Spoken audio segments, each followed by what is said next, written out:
Right now, as you're watching this video, there exists a version of you that is abundantly wealthy. This isn't a metaphor or a motivational concept. This is a fundamental truth about the nature of reality itself. Your wealth exists right now, in this moment, in what we call the quantum field of infinite abundance. Understanding this isn't just philosophically interesting. It's practically essential. Because once you truly grasp where your wealth actually exists, you'll stop trying to create it and start simply accessing it. So what exactly is this quantum field of infinite abundance? Modern quantum physics has revealed something that ancient wisdom traditions have always known. Reality is far more fluid and consciousness dependent than our senses suggest. At the quantum level, all possibilities exist simultaneously in what physicists call the quantum field, a realm of pure potential where every possible version of your life exists right now. In this field, there's a version of you with the exact amount of wealth you desire. There's a version of you living in your dream home, driving your ideal car, enjoying complete financial freedom. There's a version of you who never worries about money because abundance is simply your natural state. These aren't future possibilities. They exist right now in the quantum field. Your role isn't to create wealth. It's to select which version of yourself you're going to experience. But how does this actually work in practice? Everything in existence operates on frequency. Your thoughts have a frequency. Your emotions have a frequency.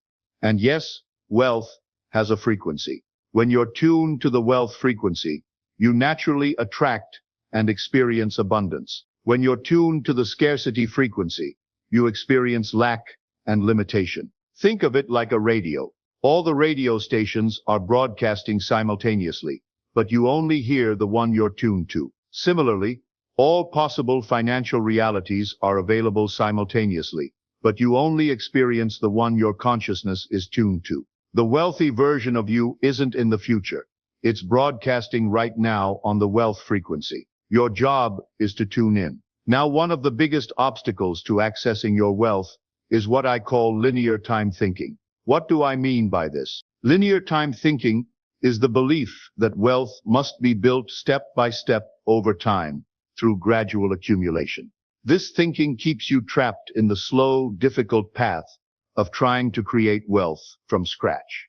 But consciousness operates outside of linear time. In consciousness, you can step directly into the wealthy version of yourself right now. When you do this, the external world then rearranges itself to match your new inner reality, bringing you the opportunities, resources, and circumstances that align with your wealth consciousness. This is why some people can go from broke to wealthy seemingly overnight, while others struggle for decades without significant progress. The difference isn't in their external strategies, it's in their ability to access and embody the wealth frequency. So where exactly does this parallel reality exist, where you're already wealthy? Let's explore this concept more deeply.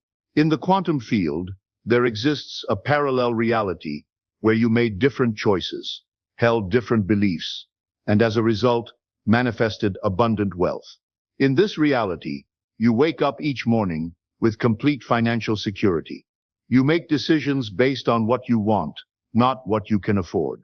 Money flows to you through multiple streams, with apparent ease. You contribute generously to causes you care about. You live in beautiful surroundings that reflect your success. You feel worthy and deserving of all the abundance you enjoy. This parallel reality isn't fantasy. It's as real as your current reality. The only difference is that you're not currently experiencing it, because your consciousness isn't aligned with it. Your consciousness is the bridge between your current financial reality and the wealthy reality that already exists. When you shift your consciousness to match the wealthy version of yourself, you literally shift into that parallel reality. This isn't about pretending or visualizing. This is about recognizing that the wealthy you already exists, and consciously choosing to embody that version of yourself. When you do this with sufficient depth and conviction, your external circumstances must shift to match. Think of it like changing channels on a television. The channel you were watching doesn't disappear when you change channels. it continues broadcasting. You've simply tuned into a different signal. Similarly, when you shift to wealth consciousness, you're not creating a new reality. You're tuning into a reality that already exists. The key to accessing your wealthy parallel self is to stop thinking of wealth as something you need to achieve and start experiencing it as something you already are in another dimension of reality. Here's a powerful exercise to begin this process. Close your eyes and imagine that somewhere in the quantum field, there's a version of you that has already achieved all the wealth you desire. This version of you has the same personality, the same core essence, but they made different assumptions about money and therefore manifested different results. Now, instead of trying to become this wealthy version of yourself, simply recognize that you are this version of yourself, just experiencing a different frequency of reality. Feel into what it would be like to be that version of you right now. How would you feel? How would you move through the world? What would your inner dialogue sound like? How would you make decisions? Don't try to imagine the external details. Focus on the inner experience of being the wealthy version of yourself. This isn't visualization. This is recognition. You're recognizing and connecting with a version of yourself that already exists. Now, here's something that might seem revolutionary. Your wealth consciousness is completely independent of your current bank balance. Most people make the mistake of trying to feel wealthy after they have money, but this approach has it backwards. Wealth consciousness comes first, then the money follows. Your bank balance is simply a historical record of your past consciousness. It has no power to determine your future wealth unless you give it that power. There's always a time lag between a shift in consciousness and its manifestation in physical reality. This time lag serves an important purpose. It prevents reality from changing so rapidly that it becomes chaotic and unpredictable. However, this time lag often confuses people who are new to consciousness-based wealth creation. They assume wealth consciousness and then look immediately at their bank account for confirmation. When they don't see instant results, they conclude that the approach doesn't work and return to scarcity consciousness. But here's what's actually happening. When you assume wealth consciousness, you set in motion a reorganization of circumstances that will lead to the manifestation of wealth. This reorganization might involve new opportunities appearing in your life, meeting people who can help you, getting ideas for income generation, developing new skills or insights, changes in your decision-making patterns, and shifts in how others perceive and respond to you. All of these changes begin immediately when you assume wealth consciousness, but they take time to culminate in visible financial results. The period between assuming wealth consciousness and seeing it manifest in your bank account is what we call the bridge period. This is the most crucial time in the entire manifestation process, because it's when your commitment to your new consciousness is tested. During the bridge period, your external circumstances might still reflect your old consciousness. Your bills are still the same. Your income might not have changed yet, and you might face financial challenges that seem to contradict your new wealth consciousness. This is completely normal and expected. Your external world is catching up to your internal shift. The key is to maintain your wealth consciousness regardless of what your current circumstances suggest. Remember, your current circumstances are the result of your past consciousness. Your wealth consciousness is creating your future circumstances. Don't let the past override the future. Here's the secret. You can feel genuinely wealthy right now, even if your bank account doesn't reflect it yet. In fact, feeling wealthy now is what creates the fact of wealth later. Wealth consciousness isn't about the amount of money you have. It's about your relationship with abundance itself. When you truly embody wealth consciousness, you feel abundant and secure regardless of your current financial situation. You make decisions from a place of plenty rather than scarcity. You're generous with what you have, knowing more is always available. You expect good things to happen financially. You feel worthy of abundance and prosperity. You see opportunities where others see obstacles. These internal states are available to you right now, regardless of your bank balance. And when you consistently embody these states, your external financial reality must eventually match them. Now, what's the scientific basis for all of this? Is there actual research supporting consciousness-created abundance?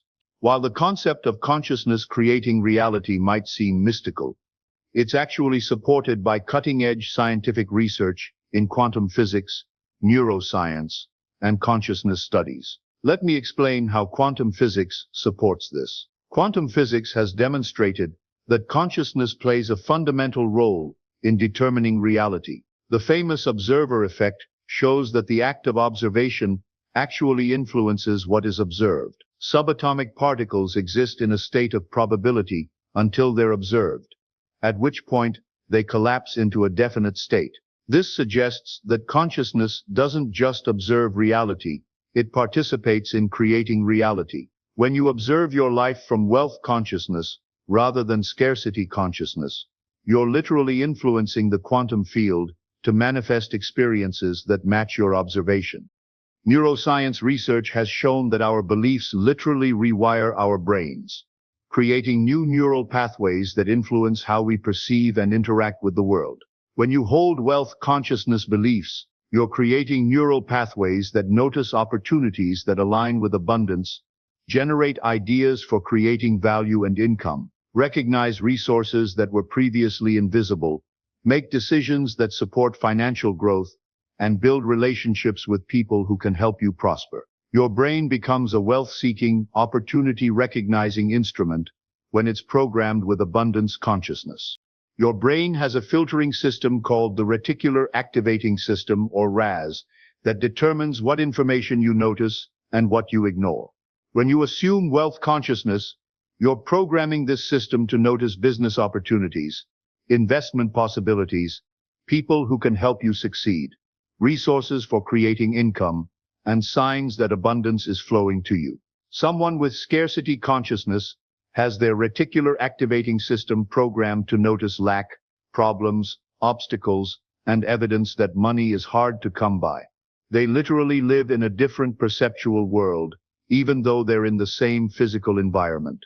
There's research on collective consciousness and wealth too. The research into morphic resonance suggests that when you embody a particular state of consciousness, you tap into a collective field of similar consciousness. When you assume wealth consciousness, you're connecting with the collective field of all wealthy individuals throughout history. This isn't just metaphysical speculation. You can feel this connection when you truly embody wealth consciousness. You gain access to insights, wisdom, and intuitive guidance that seems to come from beyond your individual mind. Now that you understand where your wealth exists and how consciousness creates reality, the question becomes, how do you consistently live from the wealth frequency? First, let me describe what the wealth frequency actually feels like. The wealth frequency has a distinctive feeling to it. It's characterized by ease and flow. Things feel effortless rather than forced. There's expectancy. You expect good things to happen financially. You feel security, fundamentally safe, and provided for. There's generosity. You want to give and share with others. You experience gratitude, appreciating the abundance that already exists in your life. There's playfulness. Money feels fun, rather than serious and stressful. And worthiness. You feel deserving of abundance and prosperity. When you're consistently operating from these feelings, you're tuned to the wealth frequency. Money, opportunities, and resources naturally flow toward this frequency. Now, what does the scarcity frequency feel like in comparison? By contrast, the scarcity frequency feels like struggle and force. Everything feels difficult and requires excessive effort. There's worry. You're constantly concerned about not having enough. You feel insecurity, vulnerable, and at risk financially. There's hoarding. You want to hold on to what you have out of fear. You experience resentment, feeling bitter about others' success or your lack thereof. Everything feels serious. Money feels heavy and stressful. And there's the feeling of unworthiness. You don't feel deserving of abundance. When you're operating from these feelings, you're tuned to the scarcity frequency, which can only attract more experiences of lack and limitation. The key to accessing your wealth is learning to consciously shift from the scarcity frequency to the wealth frequency. Here are some immediate techniques. First, Try the assumption shift. Instead of thinking I need money, assume money flows to me easily. Feel the difference between these two states. Second, use the gratitude amplifier. Focus on abundance that already exists in your life. Health, relationships, opportunities, even basic needs being met. Gratitude for existing abundance tunes you to the frequency for more abundance. Third, embody the wealthy identity. Ask yourself, how would I feel right now if I were already wealthy? Then embody that feeling regardless of your current circumstances. Fourth, practice the generous act. Do something generous, even if small. Generosity can only come from abundance consciousness and immediately shifts you to the wealth frequency. Now let me make something crystal clear for you. Your wealth exists right now. It's not in the future. It's not dependent on external circumstances changing, and it's not something you need to earn or deserve. Your wealth exists in the quantum field of infinite abundance. Your wealthy self exists in a parallel reality. The wealth frequency is broadcasting right now, waiting for you to tune in. The only thing standing between you and the experience of wealth is your willingness to accept that it already exists and to embody the consciousness that matches it. In our next episode, we'll explore the specific principles of assumption and how to apply them to wealth creation. You'll learn the exact difference between hoping for money and assuming wealth, and why this distinction makes all the difference in your financial results. But for now, simply rest in this knowing. Somewhere in the quantum field, you are already abundantly wealthy. Your job isn't to create this wealth. It's to accept it, embody it, and allow it to manifest in your experience. The wealth frequency is calling. In the comments below, declare I'm ready to tune into my money frequency. Remember, your wealth exists now. Your wealthy self is real, and the frequency is available to you right now. Picture this. There's a lottery winner sitting in their mansion right now, surrounded by luxury cars and designer furniture, feeling empty and terrified that it will all disappear. 3 blocks away, a janitor earning $30,000 a year is whistling while he works, mentally designing the business empire he's building $1 at a time, radiating an energy that attracts investors and opportunities wherever he goes. One of them has millions but no money frequency. The other has the money frequency but no millions yet. Guess which one will be financially free for life? If your answer surprised you, you're about to discover the most profound secret about money ever revealed. In this video, we're going to completely revolutionize your relationship with wealth. But first, let me ask you something. Have you ever wondered why some people seem to effortlessly attract money while others struggle despite working twice as hard? Why lottery winners often end up broke again, but certain entrepreneurs can lose everything and rebuild their fortune in record time? The answer isn't what you think, and everything you've been taught about money is backwards. Today, we're exposing the greatest lie about wealth that's been passed down for generations. And I'm going to show you the one principle that has created every fortune in history, though few have understood how it actually works. If you've been trying to build wealth, chances are you've tried everything. You've read the business books, followed the investment strategies, worked longer hours, hustled harder, and perhaps even tried various manifestation techniques that promised wealth but delivered disappointment. You may be frustrated, wondering why others seem to effortlessly attract money while you struggle despite your best efforts. Here's the truth that will change everything. You've been approaching wealth creation completely backwards. From childhood, we're programmed with a fundamental lie about money. We're told that wealth comes from hard work, education, connections, luck, or being in the right place at the right time.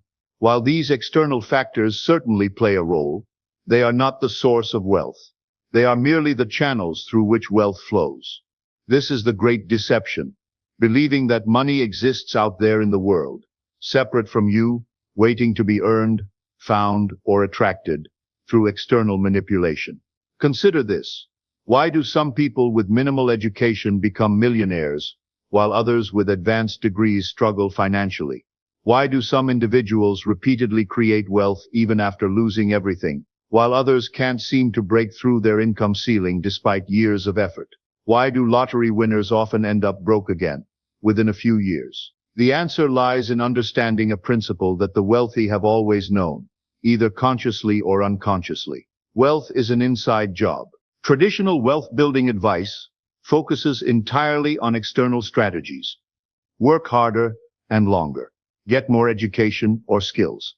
Network with the right people. Invest in the right opportunities. Cut expenses and save more. Start a business or side hustle. While these actions can be valuable, they're treating the symptoms rather than the cause. They're attempting to change your financial reality from the outside in, which is like trying to change your reflection by manipulating the mirror. This approach keeps millions of people trapped in a cycle of financial struggle because it ignores the fundamental truth about how reality is actually created. Here's what changes everything. Your consciousness, your deep-seated beliefs, assumptions, and inner convictions about money is the actual source of your wealth. Consciousness doesn't just influence your financial results. It creates them. Every dollar you've ever earned, every opportunity that has come your way, every financial setback you've experienced, all of it originated in consciousness first, then materialized in your external world. This isn't metaphysical mumbo-jumbo or wishful thinking. This is how reality operates. And understanding this principle is what separates those who create lasting wealth from those who perpetually struggle with money. Think of consciousness as a broadcasting station. Whatever beliefs, assumptions, and inner convictions you hold about money are constantly being broadcast out into the world. The external world, including your bank account, then rearranges itself to match that broadcast. This is what we call your money frequency. If your deep down assumption is money is hard to come by, reality will consistently present you with experiences that confirm this belief. You'll find yourself working harder for less, missing opportunities, or encountering unexpected expenses that drain your resources. Conversely, if your fundamental assumption is money flows to me easily and abundantly, reality will orchestrate circumstances, opportunities, and encounters that make this true in your experience. This is why two people can take identical business courses or follow the same investment strategy and get completely different results. The external strategy is not the determining factor. The money frequency behind it is. Have you ever noticed how some people seem to succeed with any strategy they try, while others fail despite having better plans, more resources, or superior skills? This isn't coincidence. It's their money frequency at work. Traditional wealth-building strategies fail for most people because they're trying to override their money frequency through force and effort. It's like pressing the accelerator while the parking brake is still engaged. You might make some progress, but you'll never reach your full potential, and the journey will be unnecessarily difficult. When your actions are in conflict with your deep assumptions about money, one of two things happens. Number one, sabotage. You'll unconsciously sabotage your efforts through procrastination, poor decisions, or self-defeating behaviors. Number two, temporary success. You might achieve some success through sheer force of will, but it won't be sustainable. You'll eventually revert to your frequency level, often losing what you've gained. This explains why lottery winners often end up broke again. Inheritance recipients frequently squander their windfalls. Successful entrepreneurs sometimes lose everything and struggle to rebuild. And people hit invisible income ceilings they can't seem to break through. Their external circumstances change temporarily, but their money frequency remained the same. Eventually, external reality realigned with internal frequency. Your financial situation is like a mirror, perfectly reflecting your inner state regarding money. This is the money mirror principle, and it's one of the most powerful concepts you'll learn in this series. Just as a physical mirror shows you exactly what's in front of it. No more, no less. Your bank account and financial circumstances reflect exactly what's going on in your consciousness regarding wealth. Your current financial situation is providing you with precise feedback about your money frequency. If you're struggling financially, your frequency likely contains assumptions such as money is scarce and hard to come by. I have to work hard for every dollar. Rich people are greedy or lucky. I don't deserve to be wealthy. There's not enough money to go around. If you're comfortable but not wealthy, Your frequency might hold assumptions like, I can get by, but wealth is for other people. Money is nice, but it's not everything. I should be grateful for what I have. Getting rich requires sacrificing what's important. If you experience financial feast and famine cycles, your frequency likely fluctuates between periods of feeling abundant and capable, periods of fear and lack consciousness, and conflicting beliefs about money and worthiness. This is not about positive thinking or affirmations.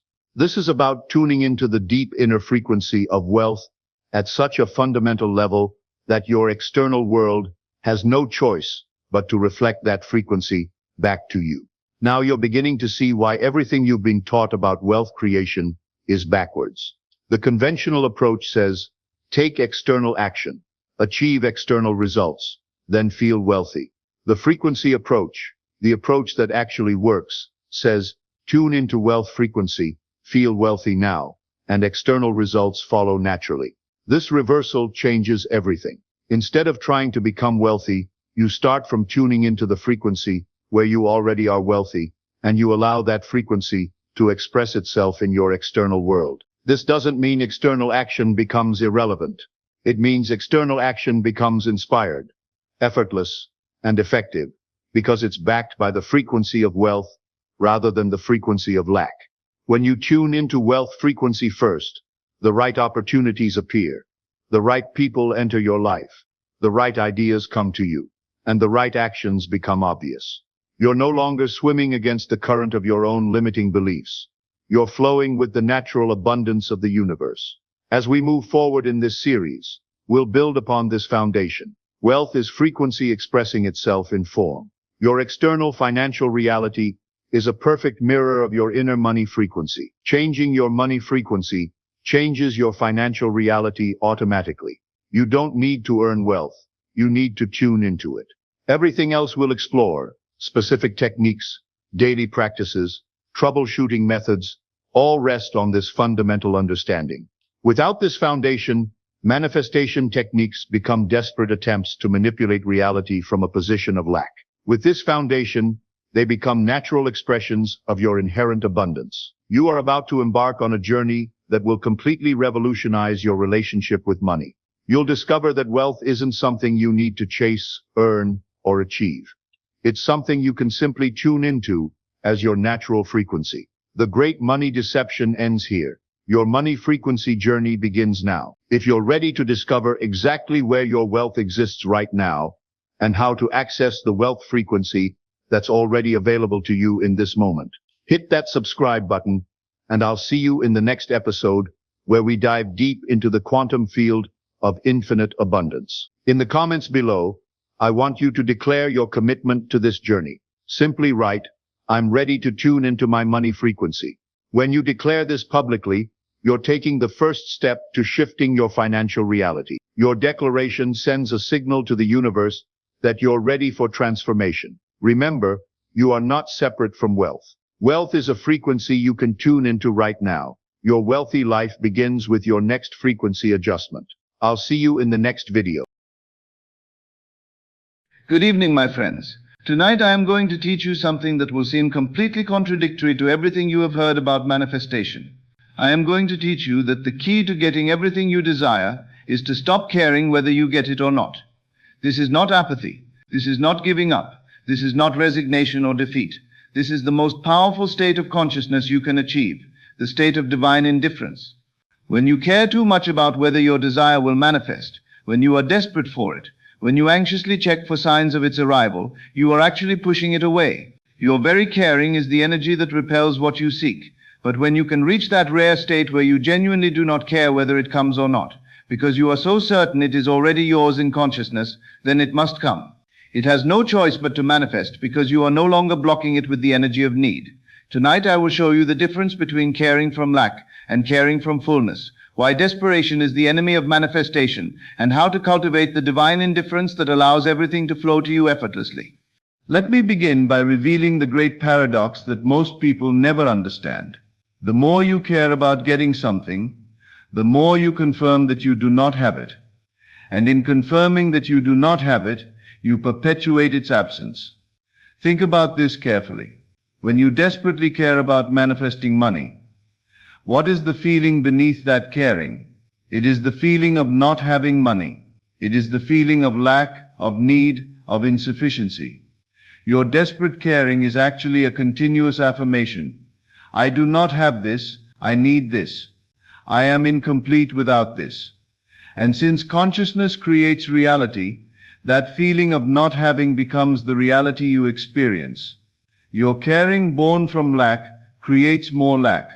But when you reach the state of not caring, the state where it would be nice if it came, but you are perfectly content whether it does or not, you are actually affirming, I am complete, I am whole, I am abundant, regardless of whether this particular thing manifests. And from that state of wholeness, everything flows to you. A woman came to me several years ago, absolutely desperate to find a romantic partner. She had been alone for 5 years, and her desire for a relationship had become all-consuming. She thought about it constantly, worried about it endlessly, cared about it desperately. Neville, she said, I want this so badly. I care more about this than anything else in my life. Why isn't it manifesting? I looked at her and said, your desperation is the very thing preventing its manifestation. You care too much, and in that caring, you are broadcasting the frequency of being alone, of lacking love, of being incomplete without a partner. She was shocked. But shouldn't I care about what I want? Shouldn't I desire it intensely?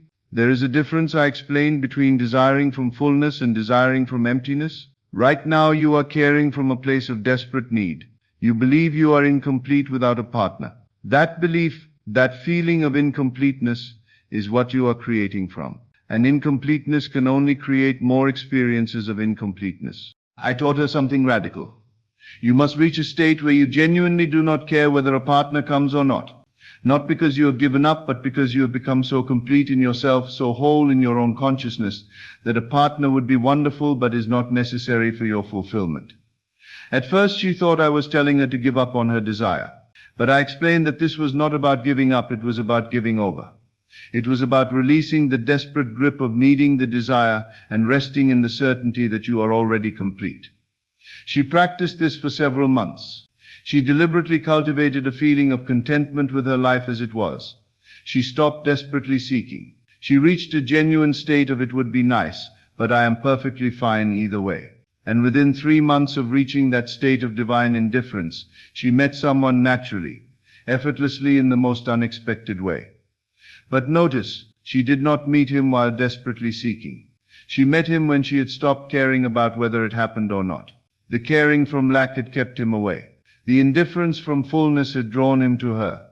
Let me be absolutely clear about why desperation repels what you desire. Desperation is the loudest possible declaration of absence. When you are desperate for money, you are affirming poverty. When you are desperate for love, you are affirming loneliness. When you are desperate for health, you are affirming sickness. Desperation is consciousness focused entirely on what is missing. And what you focus on in consciousness must manifest as your experience. Think about the energy of desperation. It is clutching, grasping, needy, anxious. It is the energy of someone drowning, frantically reaching for anything to save them. And this energy repels rather than attracts because it is the energy of lack, not abundance. I have seen this principle demonstrated countless times. People come to me desperate for their desires, desperate for money, for healing, for love, for success. And I can see immediately that their desperation is the very thing preventing manifestation. A businessman came to me whose company was on the verge of bankruptcy. He was desperate, frantically working, anxiously strategizing, desperately trying to force success. Every fiber of his being screamed, I need this business to succeed or I will be destroyed. And that desperate energy was repelling every opportunity, every solution, every possibility of success. I said to him, your desperation is strangling your business. You must release the death grip. You must stop caring so desperately about whether it succeeds or fails. But how can I not care? He protested. Everything depends on this. My family, my reputation, my entire future. That belief that everything depends on this is the very belief that is killing your business, I explained. As long as you believe your well-being depends on this external circumstance, you will remain in a state of desperate need, and desperate need can only create more need. I taught him to practice a daily meditation, where he would deliberately release his grip on the outcome. He would imagine himself perfectly content whether the business succeeded or failed.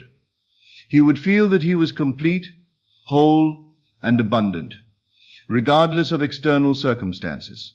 This was difficult for him. It felt like giving up, like tempting fate. But I explained that this was not giving up, it was giving over to a higher power, to the infinite intelligence of consciousness that knows how to create far better than the limited, desperate conscious mind. As he practiced this release, something remarkable happened.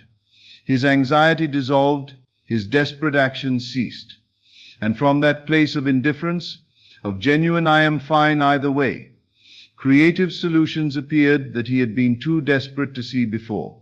Within 6 months, his business had not only recovered, but was more profitable than ever. But the recovery came only after he stopped desperately caring about whether it survived or died. Desperation repels. Indifference attracts. Now let me reveal to you what divine indifference actually is, because many people misunderstand this principle. Divine indifference is not about not wanting your desire. It is not about suppressing your wishes or pretending you do not care. Divine indifference is the natural state of someone who already has what they desire. Think about something you already have that you no longer think about. Perhaps your ability to walk, to see, to breathe. Do you care desperately about having these things? No. You are indifferent to them because they are already yours. They are so natural, so certain that you do not give them a second thought. That is the indifference I speak of. It is the indifference that comes from having, not from giving up. When you truly assume that your desire is already yours in consciousness, when you have felt it so completely that it becomes natural and normal, you automatically become indifferent to whether it manifests physically, because you know it already is yours where it matters most in consciousness. This is why I teach living in the end. When you live in the end, when you dwell in the state of the wish fulfilled, you naturally stop caring about when or how it will appear physically, because you are already experiencing it in consciousness. A young man came to me wanting to manifest a specific career position. For months, he had been desperately hoping, anxiously checking, obsessively monitoring, and nothing was happening. I asked him, if you already had this position, would you be anxiously checking to see if you had it? He laughed. Of course not. If I had it, I would just be living my life doing the job. Exactly, I said. Your anxious checking is proof that you have not yet assumed you have it. You are living in the state of not having it, and desperately wanting it. You must shift to the state of already having it, which naturally produces indifference to whether the external world has caught up yet. I taught him to dwell in the end so completely that he would forget to check for signs, to imagine himself in the position so vividly and naturally that it became more real than his current circumstances, to live from that end state with such certainty that the question of when will it happen became irrelevant. As he practiced this, his desperate caring dissolved. He reached a genuine state of indifference, not because he had given up, but because he was so certain it was already his, that the physical manifestation became merely a detail, a formality, something that would happen in its own perfect time. And within 2 months, the position was offered to him in a way he never could have predicted or planned. Divine indifference is not apathy. It is certainty so deep that you stop needing external confirmation. One of the most powerful aspects of divine indifference is detachment from how and when your desire will manifest. When you care desperately about your desire, you also care desperately about how it will come and when it will arrive. You try to control the means, to force the timing, to manipulate the circumstances. And this controlling energy blocks the infinite intelligence that knows exactly how and when to manifest your desire perfectly. But when you reach the state of indifference, you naturally release control of the how and when.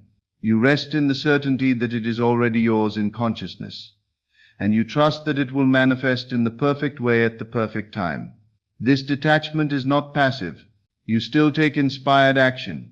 You still move in the direction of your desire, but you do so from a place of peace rather than desperate control. You act when inspired, not when anxious.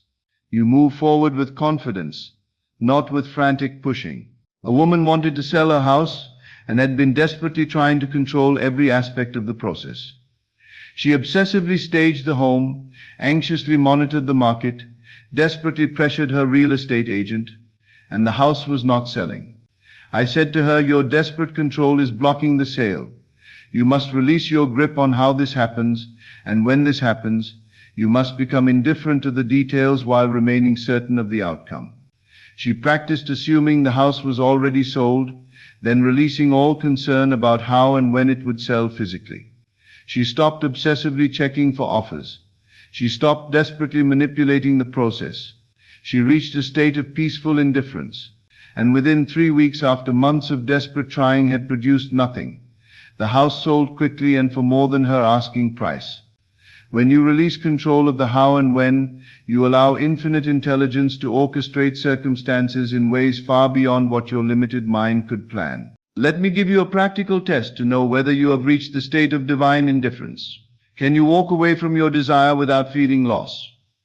Not because you do not want it, not because you have given up, but because you are so certain it is already yours in consciousness that whether it manifests physically today or tomorrow or next month is irrelevant to your sense of completeness. If the thought of your desire not manifesting creates anxiety, panic, or devastation in you, you have not yet reached divine indifference. You are still attached to the outcome from a place of need. But if you can genuinely say, "It would be wonderful if this manifests, and I know it will because it already is mine in consciousness, but I am perfectly content and complete regardless of when the physical evidence appears," then you have reached the state that allows manifestation to flow. This is the ultimate test, and it is the hardest for most people to achieve, because it requires them to find their completeness within themselves rather than in external circumstances. A man came to me who had been desperately trying to manifest a relationship with a specific woman. He thought about her constantly, desperately engineered ways to encounter her, and she seemed completely uninterested. I said to him, "Could you walk away from this desire right now and feel perfectly fine?"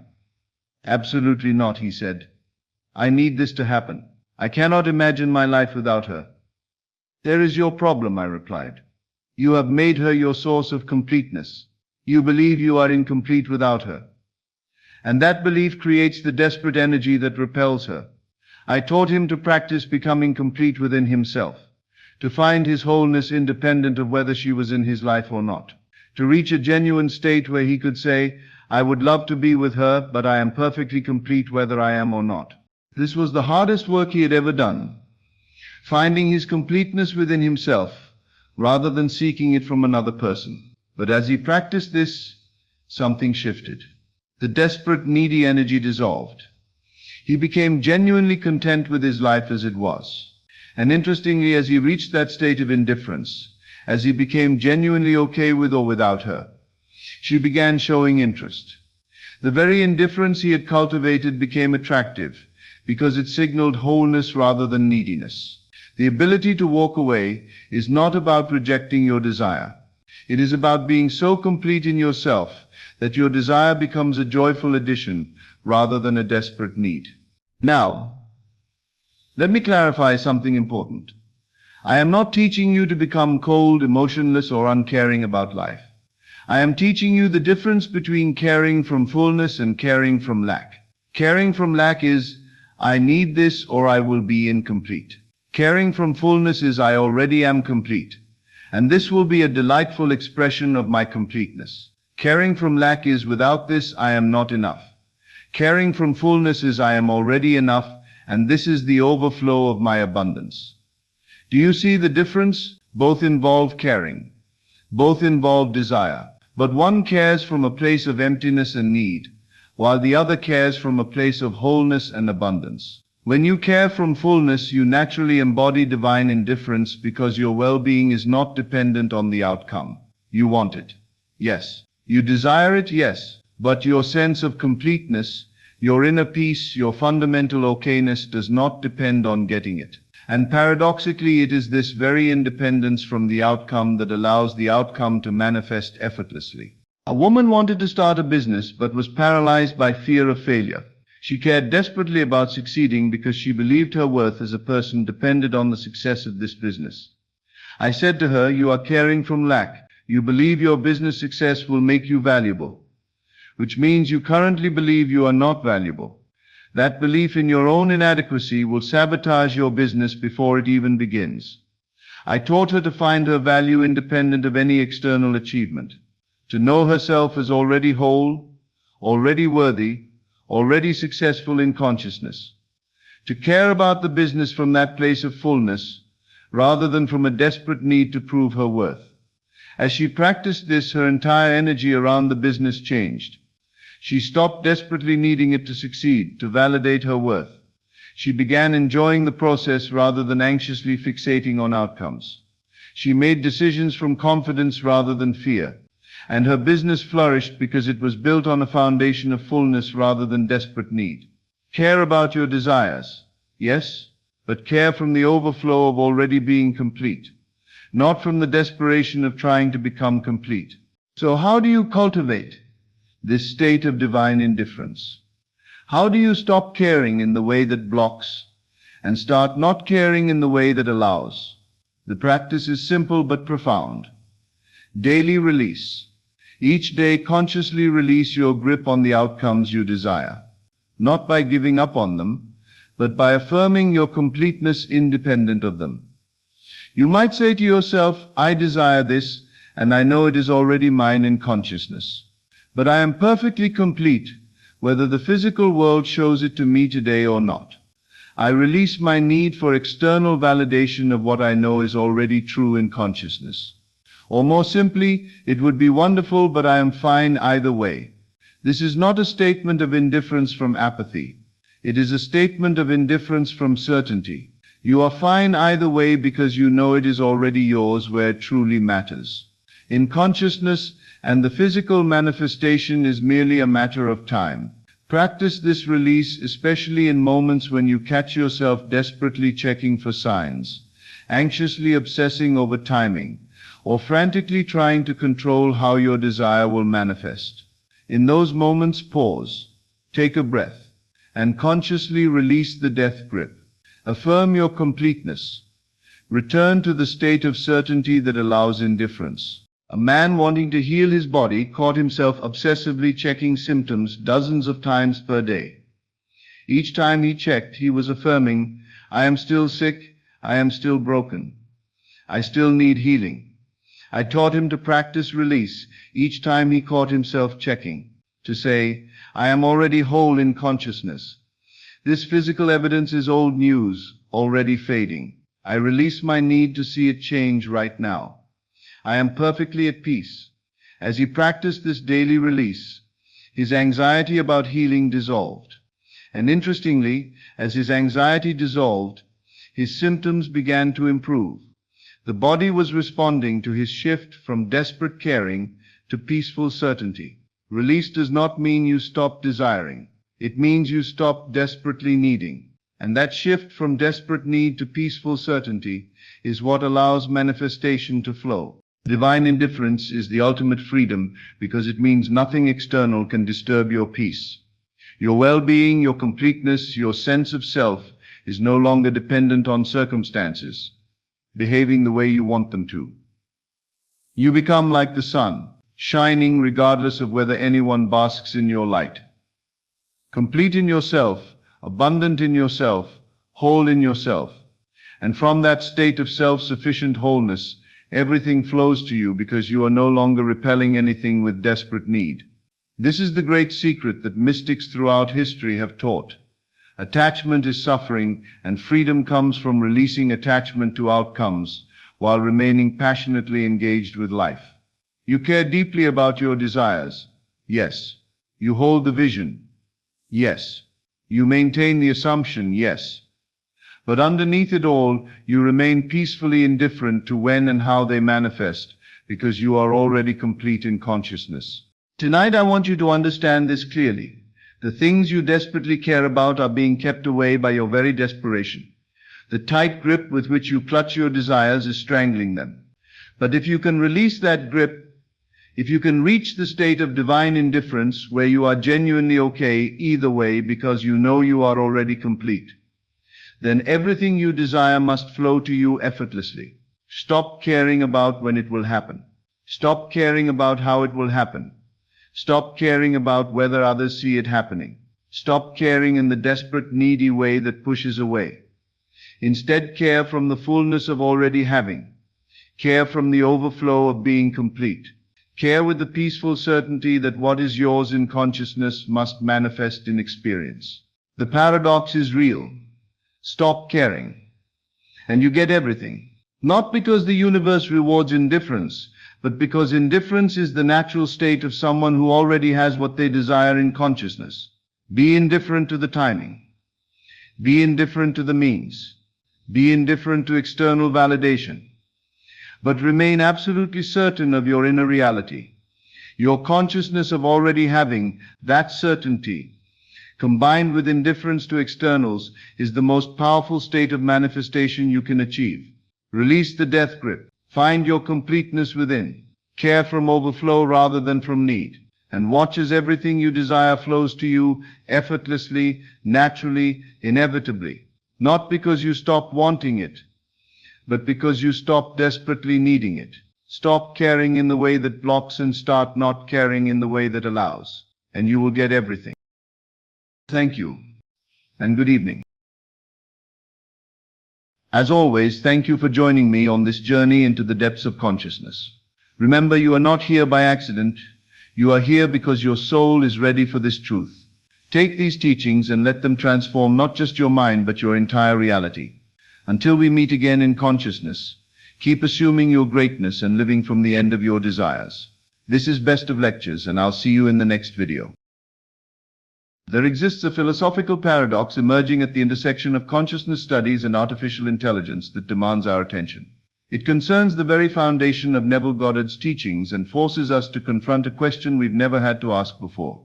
At this moment, artificial intelligence systems are processing the complete body of Neville Goddard's work. They're analyzing his principles of manifestation, cataloging his techniques, and mapping the logical structure of his teachings about imagination creating reality. These systems can now generate explanations of his methods, offer interpretations of his lectures, and even construct personalized guidance based on his philosophy. This brings us to a profound question. If imagination creates reality, as Neville insisted, and if artificial intelligence can replicate the mechanical process of imagination, does it possess creative power? The question is not merely theoretical. It cuts to the heart of what manifestation actually is. Consider the process Neville described. An individual enters a state of consciousness where they vividly imagine their desire as already fulfilled. They sustain this imaginal act with sensory detail and emotional conviction. According to Neville, this imaginal activity, when properly executed, impresses itself upon consciousness and inevitably manifests in physical reality. Now observe what occurs when an AI system processes this same information. It understands the steps. It can describe the feeling state. It can generate visualizations and articulate affirmations. It can even predict outcomes based on pattern recognition across thousands of manifestation accounts. The computational process mirrors in many ways the cognitive process. Yet something is categorically different. Neville spoke extensively about feeling being the secret, not the concept of feeling, not the description of feeling, the actual subjective experience of feeling itself. When a human being imagines their desire fulfilled, they don't merely run through a mental checklist. They experience a qualitative shift in their state of being. There is joy, there is relief, there is a sense of completion, there is knowing. This subjective dimension is precisely what artificial intelligence lacks. An AI can process the word joy and understand its semantic relationships. It can recognize patterns associated with joyful states. It can even generate text that describes joy convincingly. But it does not feel joy. It has no inner experience whatsoever. This distinction illuminates something crucial about the nature of manifestation that perhaps we've taken for granted. The creative power Neville described does not reside in the mechanical act of visualization. It does not exist in the repetition of affirmations. It is not contained in the logical structure of assuming the wish fulfilled. The power exists in consciousness itself, specifically in the felt sense of being that accompanies these practices. When consciousness imagines and simultaneously feels the reality of that imagination, something alchemical occurs. The gap between desire and fulfillment collapses. The future state becomes present experience.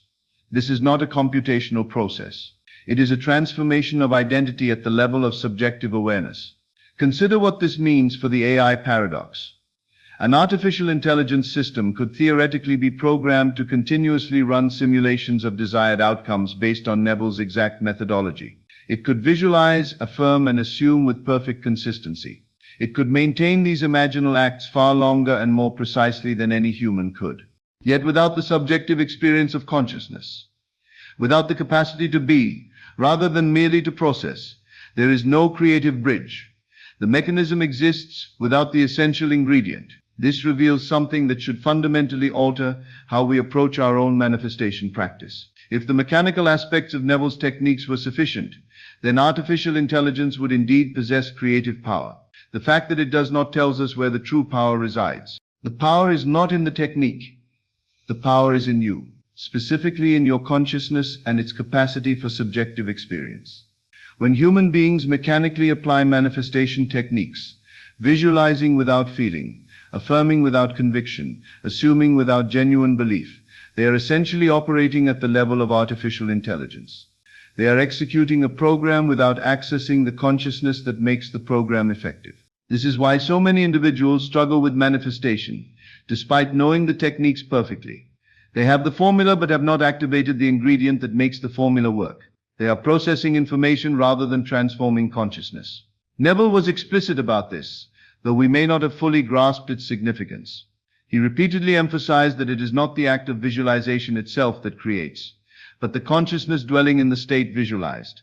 He insisted that we must enter into the reality of our desire, not merely think about it from a distance. The AI paradox clarifies this teaching with startling precision. Consciousness is not incidental to manifestation. Consciousness is not simply the tool we use to apply the technique. Consciousness is the creative force itself. This understanding has profound implications for how we engage with manifestation going forward, particularly as artificial intelligence becomes increasingly sophisticated. We are entering an era where AI can assist with virtually every aspect of manifestation practice except the one aspect that actually matters, the conscious experience of being.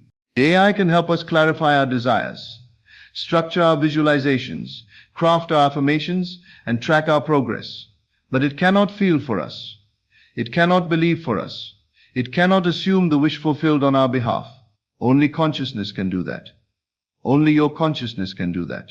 Therefore, the emergence of artificial intelligence in the realm of manifestation should not be viewed as a threat to human creative power. Rather, it serves as a mirror that reflects back to us what we may have forgotten, that consciousness itself is the miracle and everything else is merely scaffolding. In a world increasingly shaped by artificial intelligence, your capacity for subjective experience becomes more valuable, not less. Your ability to feel, to desire, to believe, to become, these are not algorithmic functions. They are expressions of consciousness that no machine will ever replicate. The paradox then is not really a paradox at all. It is a revelation. It reveals that Neville's teachings were never about mastering a technique. They were about recognizing and activating the creative power inherent in consciousness itself, a power that is exclusively, irrevocably, magnificently human. This is not to diminish the importance of proper technique. Neville's methods are valuable precisely because they provide a structured way to engage consciousness effectively. But the technique serves consciousness. Consciousness does not serve the technique. As we move forward in our understanding and application of these principles, this distinction becomes critical. The question is no longer simply, am I visualizing correctly, or am I affirming enough? The deeper question is, am I bringing my full consciousness to this practice? Am I experiencing the reality of my desire, or am I merely processing information about it? The Neville Goddard AI paradox ultimately strengthens rather than weakens the foundation of manifestation. It confirms that what Neville taught was not a psychological trick or a mental technique, but a profound truth about the nature of consciousness and reality. Your consciousness is the source code of your experienced reality. not your thinking, not your techniques, your consciousness, that subjective awareness that knows itself as I am. No artificial intelligence will ever possess this. No machine will ever know what it is like to be. And therefore no machine will ever manifest reality in the way that you can. This is your irreplaceable power. This is your creative inheritance. And in understanding this paradox, we come to appreciate that inheritance more deeply than ever before. Thanks for watching. This is Best of Lectures. I will see you in the next video. What if I told you that every prayer you've ever whispered, every desire you've ever held, every dream you've ever dared to dream already exists in its completed form? What if the only thing standing between you and the life you long for is not time, not circumstance, not worthiness, but a single sacred understanding that feeling is the secret? You have been taught to chase, to strive, to work your way toward what you want as if it were a distant shore you must swim to reach. But I tell you now, you are not swimming toward your desires. Your desires are swimming toward you. They are drawn by the magnetic force of your inner state, the vibrational signature you carry in the sanctuary of your being. The world you see is not the cause of your feelings. It is the effect. Every condition, every circumstance, every face that looks back at you is simply the outer garment of an inner state you have worn so consistently that it has become your reality. And here is the mystery they don't want you to grasp. You change the feeling, and you change the world. There is a law older than time, more reliable than gravity, more certain than death. It is the law of assumption, and it operates on one sacred principle: what you assume to be true, what you feel to be real in the secret chambers of your consciousness, must and will manifest in your outer experience.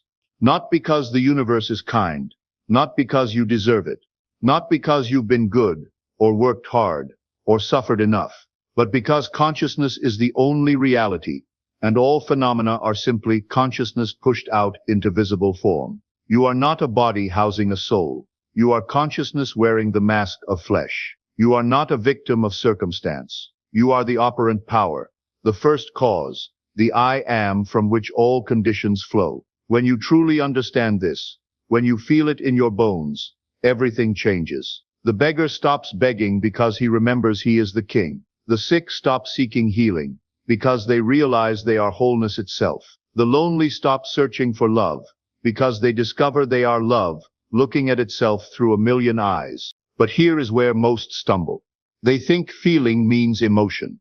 They think it means getting excited, pumping themselves up, generating enthusiasm, like some spiritual cheerleader. This is not feeling. This is performance. This is trying. And trying is the confession that you don't already have. The feeling I speak of is deeper than emotion. It is the wordless knowing, the silent certainty, the unshakable assumption that what you desire has already come to pass.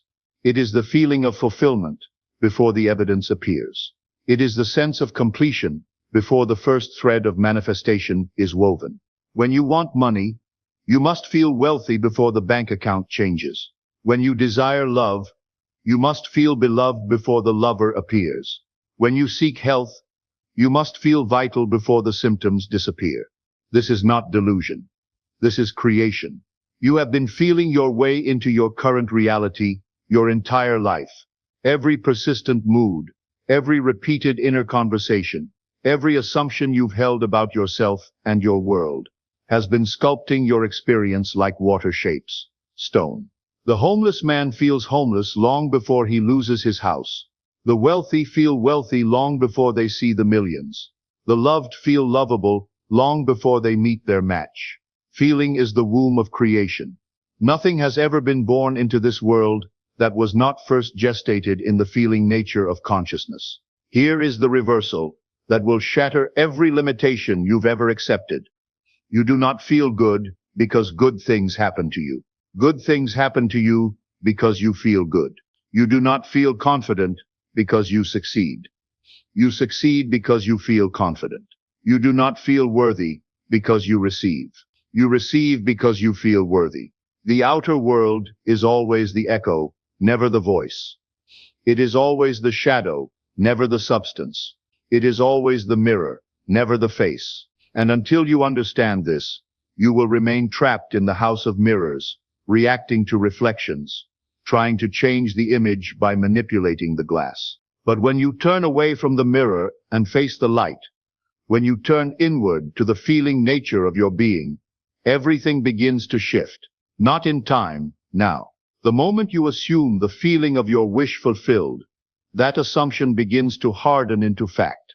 This is why the mystics spoke of living in the end, not living toward the end, but living from the end, not acting as if your desire might come true someday, but acting as if it has already happened, not hoping it will manifest, but knowing it has already materialized in the only place that matters, consciousness. Each night, as you prepare for sleep, you are given a holy opportunity. In that drowsy state between waking and sleeping, the conscious mind releases its grip and the subconscious becomes impressionable. This is your moment of power. This is your time to plant the seeds of tomorrow's harvest. Do not waste it on worry. Do not squander it on rehashing the day's defeats. Instead, construct a scene that implies the fulfillment of your desire. See it, feel it, live in it. If you desire love, feel the warmth of loving arms around you. If you seek abundance, feel the security of knowing all your needs are met. If you want healing, feel the vitality coursing through your veins. But, and this is crucial, do not construct these scenes as future events. Live in them as present realities. Do not say, I will be loved. Say, I am loved. Do not say, I will have money. Say, I am provided for. Do not say, I will be healed. Say, I am whole. The subconscious mind does not reason. It does not argue. It does not know the difference between what you imagine and what you experience. It simply accepts what you impress upon it and works to make that impression your outer experience. Sleep in the feeling of your wish fulfilled. Rest in the assumption of its completion. Let your last conscious thought be the whisper of your fulfilled desire, and watch as the outer world begins to reorganize itself around that inner conviction. Your inner conversations are not idle chatter. They are the most creative thing you do. Every word you speak to yourself in the privacy of your mind is a seed planted in the fertile soil of consciousness. And consciousness, being impersonal, being lawful, grows whatever seeds you plant. If your inner speech is filled with lack, limitation, and complaint, that is what will flower in your outer experience. If your inner conversations assume fulfillment, abundance, and joy, those states will manifest as your living reality. Listen to yourself. What do you say when no one else is listening? What conversations do you have with yourself as you walk through your day? Are you rehearsing victory or defeat?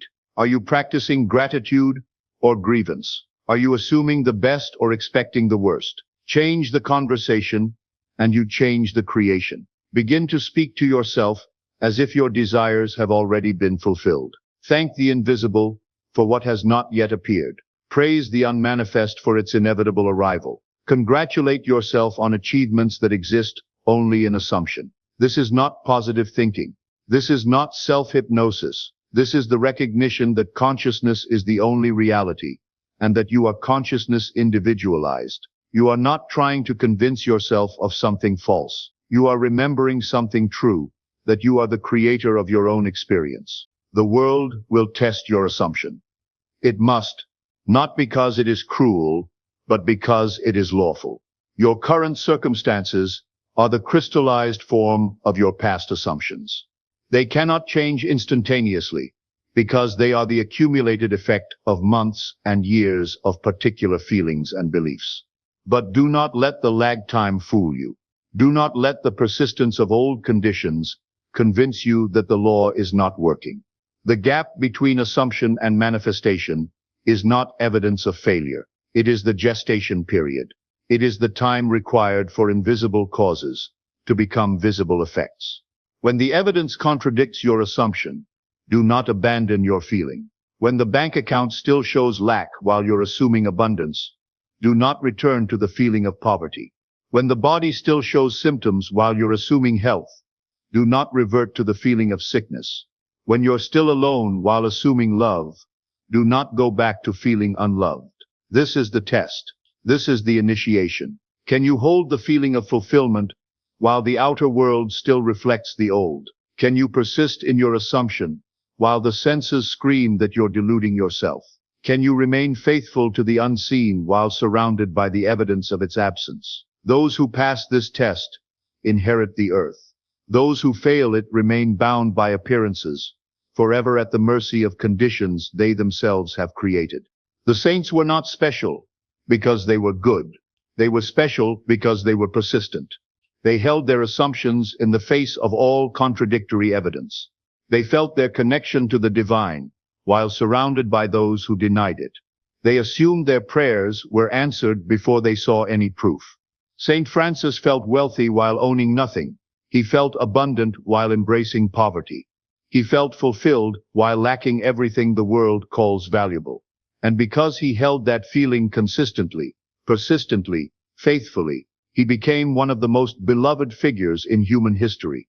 You are called to the same persistence, not the persistence of effort, but the persistence of assumption, the persistence of feeling, the persistence of knowing. Hold your assumption like a sacred trust. Guard your feeling like a holy flame. Protect your inner conviction like the most precious treasure in existence. Because it is. Your assumption is the seed of every miracle, the root of every blessing, the source of every good thing that will ever come into your life. Feeling is not mysticism. It is science. Quantum physics has confirmed what the mystics always knew. Consciousness is the ground of being. The observer affects the observed. Mind shapes matter. Attention creates reality. Every atom in your body is responding to your inner state right now. Every cell is listening to the conversations you have with yourself. Every organ is attuning itself to the frequency you emit. You are not just creating your external circumstances. You are creating your very body, your health, your energy, your vitality. When you assume sickness, your body obliges. When you assume vitality, every cell begins to vibrate with life. When you assume poverty, your nervous system creates the stress patterns that push abundance away. When you assume wealth, your entire being aligns with the frequency of prosperity. This is not metaphor. This is mechanism. This is not philosophy. This is physics. You are a consciousness operating through a body, and that body is constantly reshaping itself according to your dominant assumptions and feelings. Feel healthy, and health becomes your natural state. Feel wealthy, and wealth becomes your inevitable experience. Feel loved, and love surrounds you like the air you breathe. This knowledge brings with it a tremendous responsibility. If you are the creator of your own experience, then you can no longer blame others for your condition. You can no longer point to external circumstances as the source of your problems. You can no longer play the victim of forces beyond your control. But with that responsibility comes the most incredible freedom. If you created your current reality through your past assumptions and feelings, then you can create a new reality through new assumptions and feelings. You are not trapped. You are not stuck. You are not at the mercy of fate, genetics, economy, or luck. You are the master of your fate, the captain of your soul, the author of your story. Every chapter you have written, you can rewrite. Every condition you have created, you can recreate. Every limitation you have accepted, you can transcend. The power that created your problems is the same power that can solve them. The consciousness that assumed lack can assume abundance. The mind that felt unworthy can feel deserving. The heart that knew loneliness can know love. Make this your daily practice. Begin each morning by assuming the feeling of your wish fulfilled. Before you read the news, before you allow the world to tell you who you are and what you have, spend time in the secret place of your consciousness, feeling as if your deepest desires have already materialized. If you want perfect health, feel the energy and vitality flowing through your body. If you desire loving relationships, feel yourself surrounded by those who cherish you. If you seek financial freedom, feel the security and peace that comes with abundance. Do not do this as a technique to get something. Do it as a recognition of what already is in the realm of consciousness. Do not assume the feeling to manipulate reality. Assume it because you understand that consciousness is reality. And what you assume in consciousness must manifest in experience. Throughout the day, return again and again to this feeling. When doubt arises, feel your way back to fulfillment. When fear knocks at your door, answer with faith. When the outer world presents evidence contrary to your assumption, turn within and reaffirm the truth of your invisible reality. Before sleep, end your day as you began it, in the feeling of your wish fulfilled. Let your last waking moments be spent in the state you wish to experience. Sleep in the assumption of answered prayers. Rest in the feeling of accomplished desires. What you are doing is alchemy. You are transmuting the base metal of present circumstances into the gold of desired conditions. You are taking the raw material of consciousness and shaping it into the experiences you wish to have. This is the greatest art, the highest science, the most sacred practice. You are participating in the ongoing creation of reality. You are collaborating with the infinite intelligence that breathes life into all things. You are discovering that you and the creative power of the universe are one. Every assumption you make is a prayer answered. Every feeling you persist in is a law enacted. Every state you embody is a world created. You are not waiting for God to change your circumstances. You are God changing your circumstances. You are not hoping the universe will grant your wishes. You are the universe granting your wishes. And here is the promise. Persist in any assumption, and it must manifest in your experience. Hold any feeling consistently, and it will crystallize as your reality. Assume any state persistently, and you will find yourself living in that state. But here is the warning. This law works whether you understand it or not, whether you believe it or not, whether you use it consciously or unconsciously. You are always assuming. You are always feeling. You are always creating. The question is not whether you will manifest. The question is what you will manifest. If you assume lack, you will experience poverty. If you assume unworthiness, you will be treated as unworthy. If you assume sickness, your body will comply. If you assume limitation, you will find yourself limited at every turn. But if you assume abundance, wealth will flow to you. If you assume worthiness, life will treat you as the royalty you are. If you assume perfect health, vitality will be your natural state. If you assume infinite possibility, limitations will dissolve before you like morning mist, before the rising sun. Right now, in this moment, you stand at the crossroads of all possibility. Behind you lies the old way of living, reactive, hopeful, dependent on external conditions for your inner state. Ahead of you lies the new way, creative, certain, generating your outer conditions from your inner state. You can continue to live as if you are at the mercy of circumstances, waiting for the world to change so you can feel better. Or you can begin to live as if you are the source of circumstances, feeling better so the world will change. You can keep trying to manifest through effort, struggle, and force. Or you can begin to manifest through assumption, feeling, and faith. You can remain a beggar at the gates of your own kingdom, or you can walk through those gates and claim the throne that has always been yours. The choice is yours. It has always been yours. It will always be yours. If you choose the path of assumption, if you dare to make feeling your secret, then everything begins now. Not tomorrow. Not when conditions improve. Not when you feel more worthy. Now. Assume now that your deepest desire has already been fulfilled. Feel now as if your greatest dream has already come true. Live now as if your most cherished hope has already materialized. Do not wait for evidence. Be the evidence. Do not look for signs. Be the sign. Do not hope for proof. Be the proof. You are not preparing for manifestation. You are manifesting. You are not getting ready to create. You are creating. You are not moving toward your desires. Your desires are moving through you. Feel it, know it, live it, and watch in wonder as the world reorganizes itself around the truth you have dared to assume. Feeling is the secret. It always has been. It always will be. And now that you know, you can never unknow.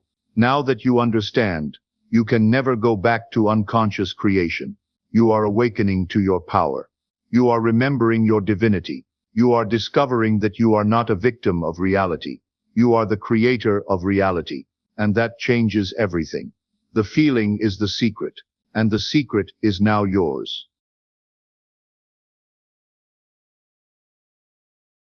What if I told you that the only thing standing between you and your desires is not money, not connections, not luck, but simply a feeling?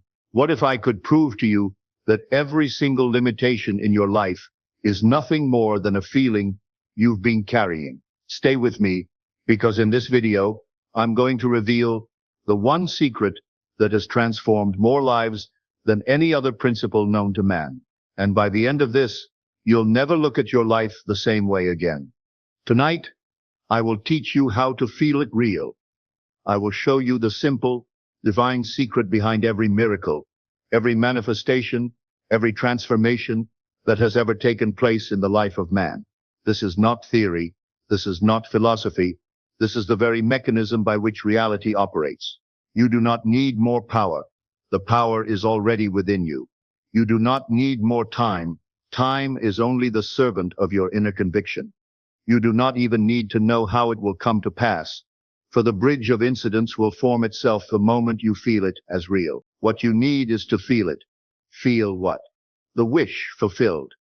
Most men and women pray, they hope, they beg, they wait, they attend seminars, read books, try technique after technique, but few ever feel. And here's what I want you to understand. To feel is to become. To feel is to fuse your inner world with the outer one. The outer responds to the inner, and the inner is ruled by feeling. The nature of God is this. God is not some faraway being in the sky, sitting on a throne, judging your worthiness. God is your own wonderful human imagination. When you learn how to feel something as though it were already so, you awaken God within, and God responds to his own nature.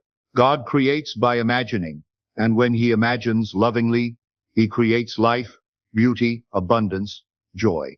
So must you. You are not separate from the Creator. You are the Creator, asleep to your own power. But tonight I intend to awaken you.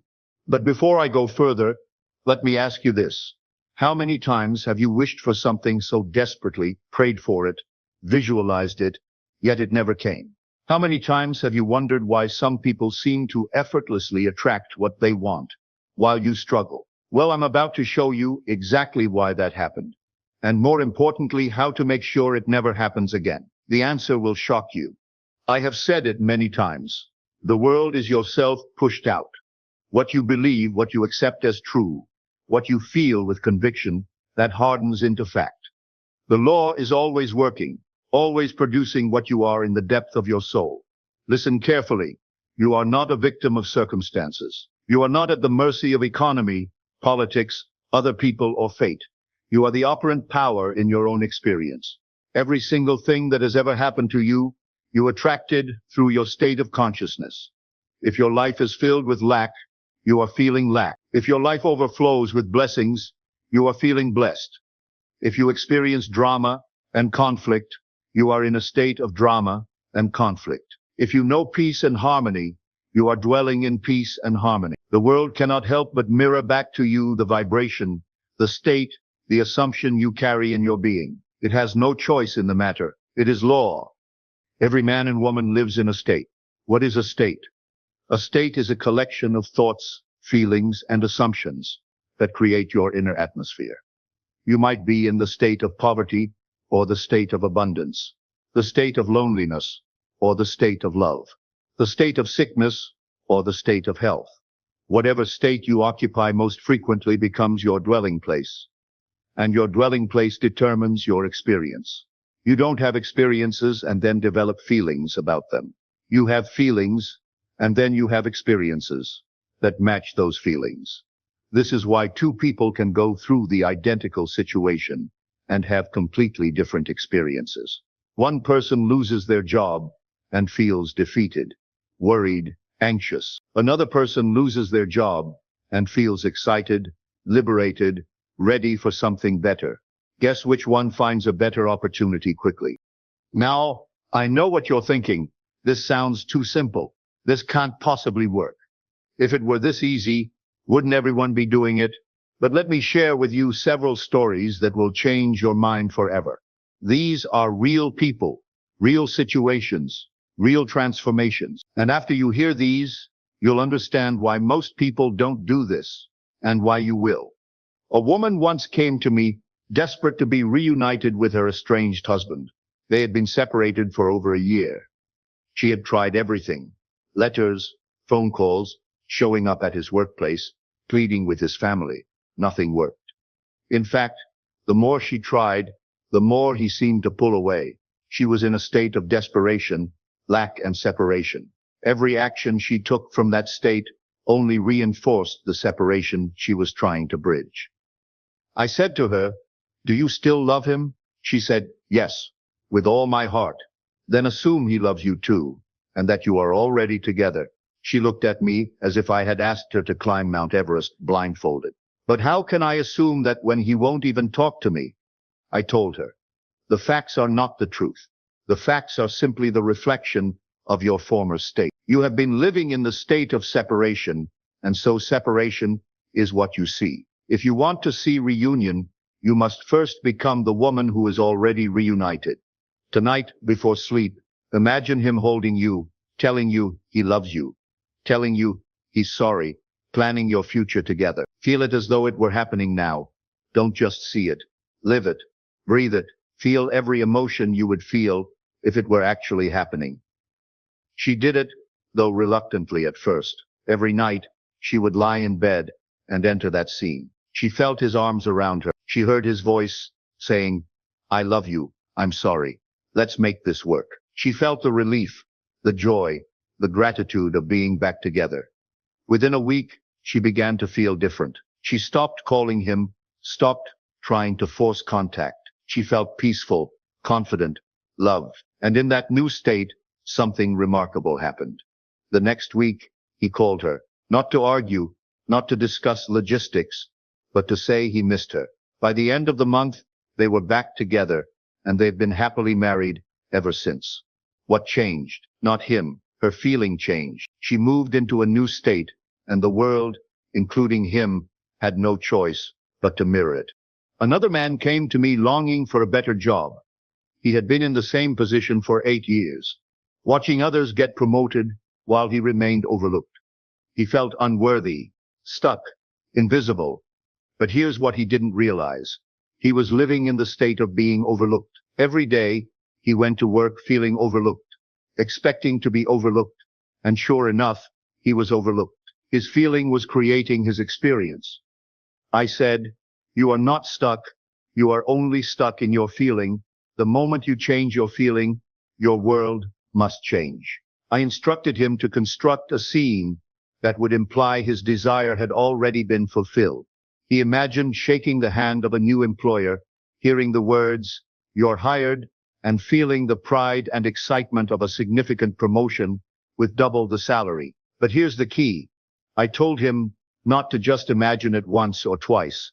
I told him to live in that scene every night before sleep until it felt more real than his current circumstances. Every night, he entered that scene. He felt the firm handshake.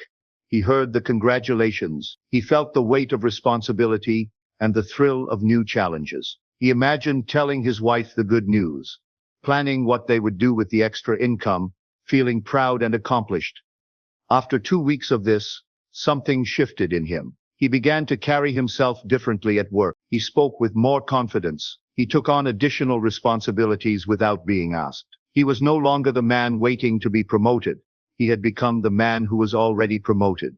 Within a month, his current company offered him a significant promotion. But even more remarkably, a company he had never even contacted, a company he had only heard about through a friend of a friend, reached out to him with an offer for exactly the position he had been imagining, at exactly the salary he had been feeling.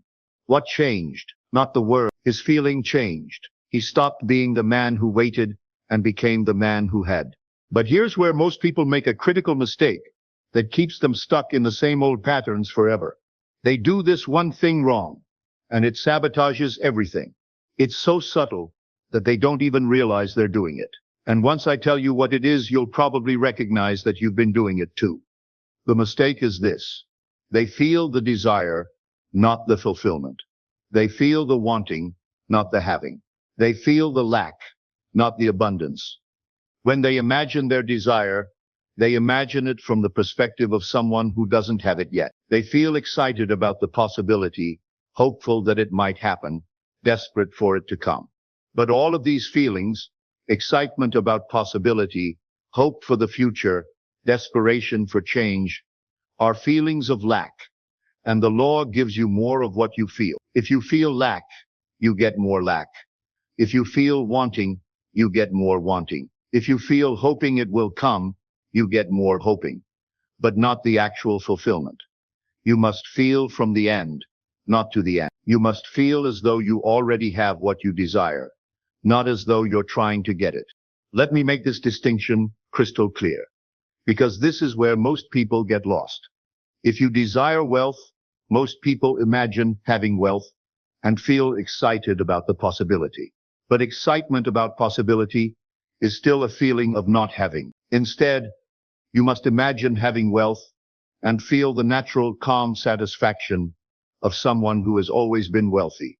If you desire love, most people imagine finding love and feel hopeful and eager.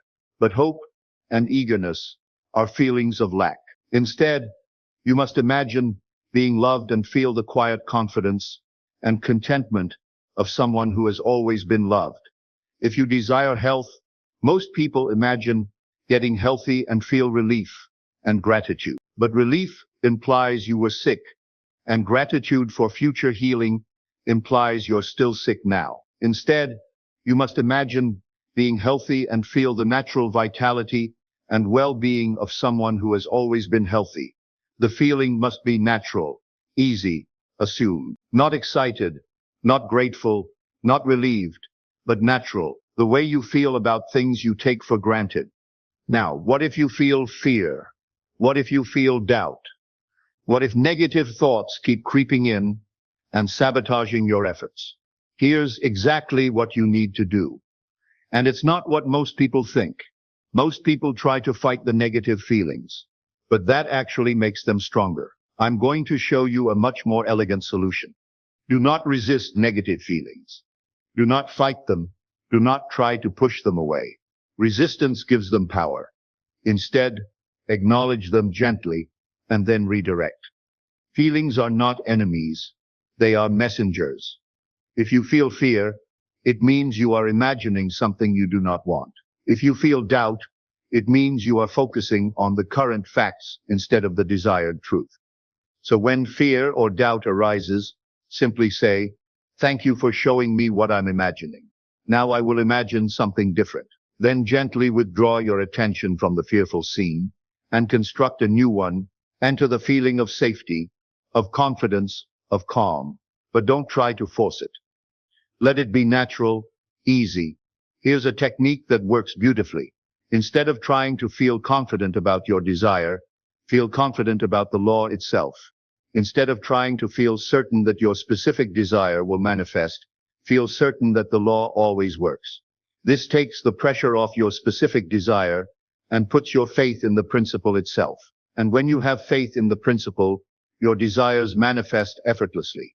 Remember, no feeling lasts unless you sustain it. Sustain only what you want. And if unwanted feelings arise, don't fight them. Simply choose again. Let me teach you about assumption, because this is the cornerstone of all creation. An assumption is something you accept as true without proof. Every day, you make thousands of assumptions. You assume the sun will rise tomorrow. You assume your car will start. You assume people understand you when you speak. These assumptions feel natural because you've never questioned them. And because you assume them naturally, they manifest effortlessly in your experience. The secret is to make the same natural assumptions about your desires. Assume your desire is already fulfilled. Assume it so naturally that you stop looking for evidence. Assume it so completely that you stop worrying about it. When you truly assume something, you don't think about it constantly. You don't check for signs. You don't worry about timing. You simply know it's true, the way you know the sun will rise tomorrow. So here's your assignment. And this is where the magic really begins. I want you to do this one simple practice starting tonight. But I must warn you, this practice is so simple that most people will dismiss it. They'll think it's too easy to work. Don't make that mistake. The most powerful truths are always the simplest. Choose one desire, just one for now. Make it something specific and important to you, but not something that feels completely impossible. We want to build your faith gradually. Now create a scene that would imply your desire is already fulfilled. This scene should be short, no more than 10-15 seconds. It should be something that could only happen if your desire were already real. For example, if you want a specific job, imagine your first day at that job, shaking hands with your new colleagues. If you want a relationship, imagine lying in bed next to your ideal partner, hearing them say, "Good morning, beautiful." If you want financial abundance, imagine checking your bank balance and seeing the amount you desire. If you want health, imagine your doctor saying, "Your test results are perfect." The scene must imply fulfillment, not process. Don't imagine the interview. Imagine already having the job. Don't imagine the first date. Imagine already being in love. Don't imagine making money. Imagine already having money. Now here's how you practice. Every night before sleep, when your mind is naturally relaxed and receptive, enter the scene. Don't just visualize it. Inhabit it. Make it real in your imagination. Feel the emotions you would feel if it were actually happening. Hear the tones. Feel the textures. Smell the scents. Engage all your senses. Make it vivid and real. But most importantly, feel the naturalness of it. Don't feel excited or grateful or relieved. Feel natural, as though this is simply how your life is. Return to this scene night after night until it feels familiar, comfortable, natural. Sleep in that assumption. Let it be the last thing on your mind before you drift off. But the practice doesn't end when you wake up. Throughout the day, whenever you think about your desire, think from it, not to it. If someone asks about your situation, speak from the assumption that your desire is already fulfilled, not in a way that's dishonest or delusional, but in a way that's aligned with your inner knowing. For example, if you're manifesting a new job and someone asks how work is going, instead of complaining about your current situation, you might say, "Actually, things are really shifting for me. I'm excited about some new opportunities that are opening up." This isn't lying. It's speaking from the state of already having what you want. And when you speak from that state consistently, reality rushes to match your words. But here's the part that will either make or break your success with this technique. Most people miss this completely, and it's the difference between those who manifest quickly and those who struggle for years. It has to do with something called living in the end versus living in the bridge. Let me explain what this means and why it's absolutely crucial. Most people, when they start practicing this work, become obsessed with the how. They start looking for signs, trying to figure out the steps, planning the process. This is called living in the bridge. But you are not called to build the bridge of incidents. You are not supposed to figure out how your desire will manifest. Your job is simply to live in the end, to assume it's already done and let the universe figure out the how. When you live in the bridge, you're actually telling the universe that you don't trust it to handle the details. You're trying to control the process instead of controlling only your state. Here's what happens when you live in the bridge. You start to force things. You become pushy, desperate, controlling. You make decisions from fear instead of faith, and usually you end up pushing your desire further away. But when you live in the end, something magical happens. You relax. You trust. You let go of the need to control how it happens and focus only on knowing that it will happen. From this relaxed state, you make different choices. You speak differently, you act differently, and most importantly, you attract different circumstances and people who are aligned with your desired end. This brings us to one of the most misunderstood concepts in manifestation: detachment. Most people think detachment means not caring about your desire, but that's not it at all. True detachment means being unattached to the specific way your desire manifests. It means being open to receiving your desire in ways you never expected, from sources you never imagined, through circumstances you never planned. When you're attached to the how, you limit the universe to only the ways you can think of. But the universe is infinitely more creative than your conscious mind. It can orchestrate circumstances and coincidences that would never occur to you. So assume the end, but stay flexible about the means. Know that it's done, but stay open to how it's done. Let me tell you more about the bridge of incidents, because understanding this will give you tremendous faith and patience. The bridge of incidents is the series of events that leads you from your current state to your desired state. These events often seem random, unconnected, or even challenging, but in hindsight you'll see that each one was perfectly orchestrated to bring you to your desired end. For example, you might be manifesting a new relationship. The bridge of incidents might include running into an old friend who invites you to a party, getting stuck in traffic that makes you late to the party so you arrive at exactly the right time, spilling a drink on someone which starts a conversation, that person introducing you to their friend who becomes your ideal partner. None of these events would seem connected or meaningful as they're happening. The traffic jam would seem like an annoyance. Spilling the drink would seem like embarrassment. But in hindsight, you'll see that each event was essential to the final outcome. This is why you must not judge by appearances. This is why you must not get discouraged when things seem to go wrong. What looks like a detour might actually be the most direct path to your desire.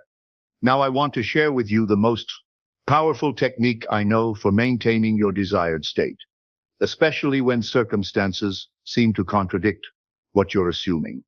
This technique alone has helped thousands of my students manifest seemingly impossible things. It's called the revision technique, and it's about to change everything for you. At the end of each day, before you go to sleep, mentally replay your day. But don't just remember what happened. Revise it to align with your desired state.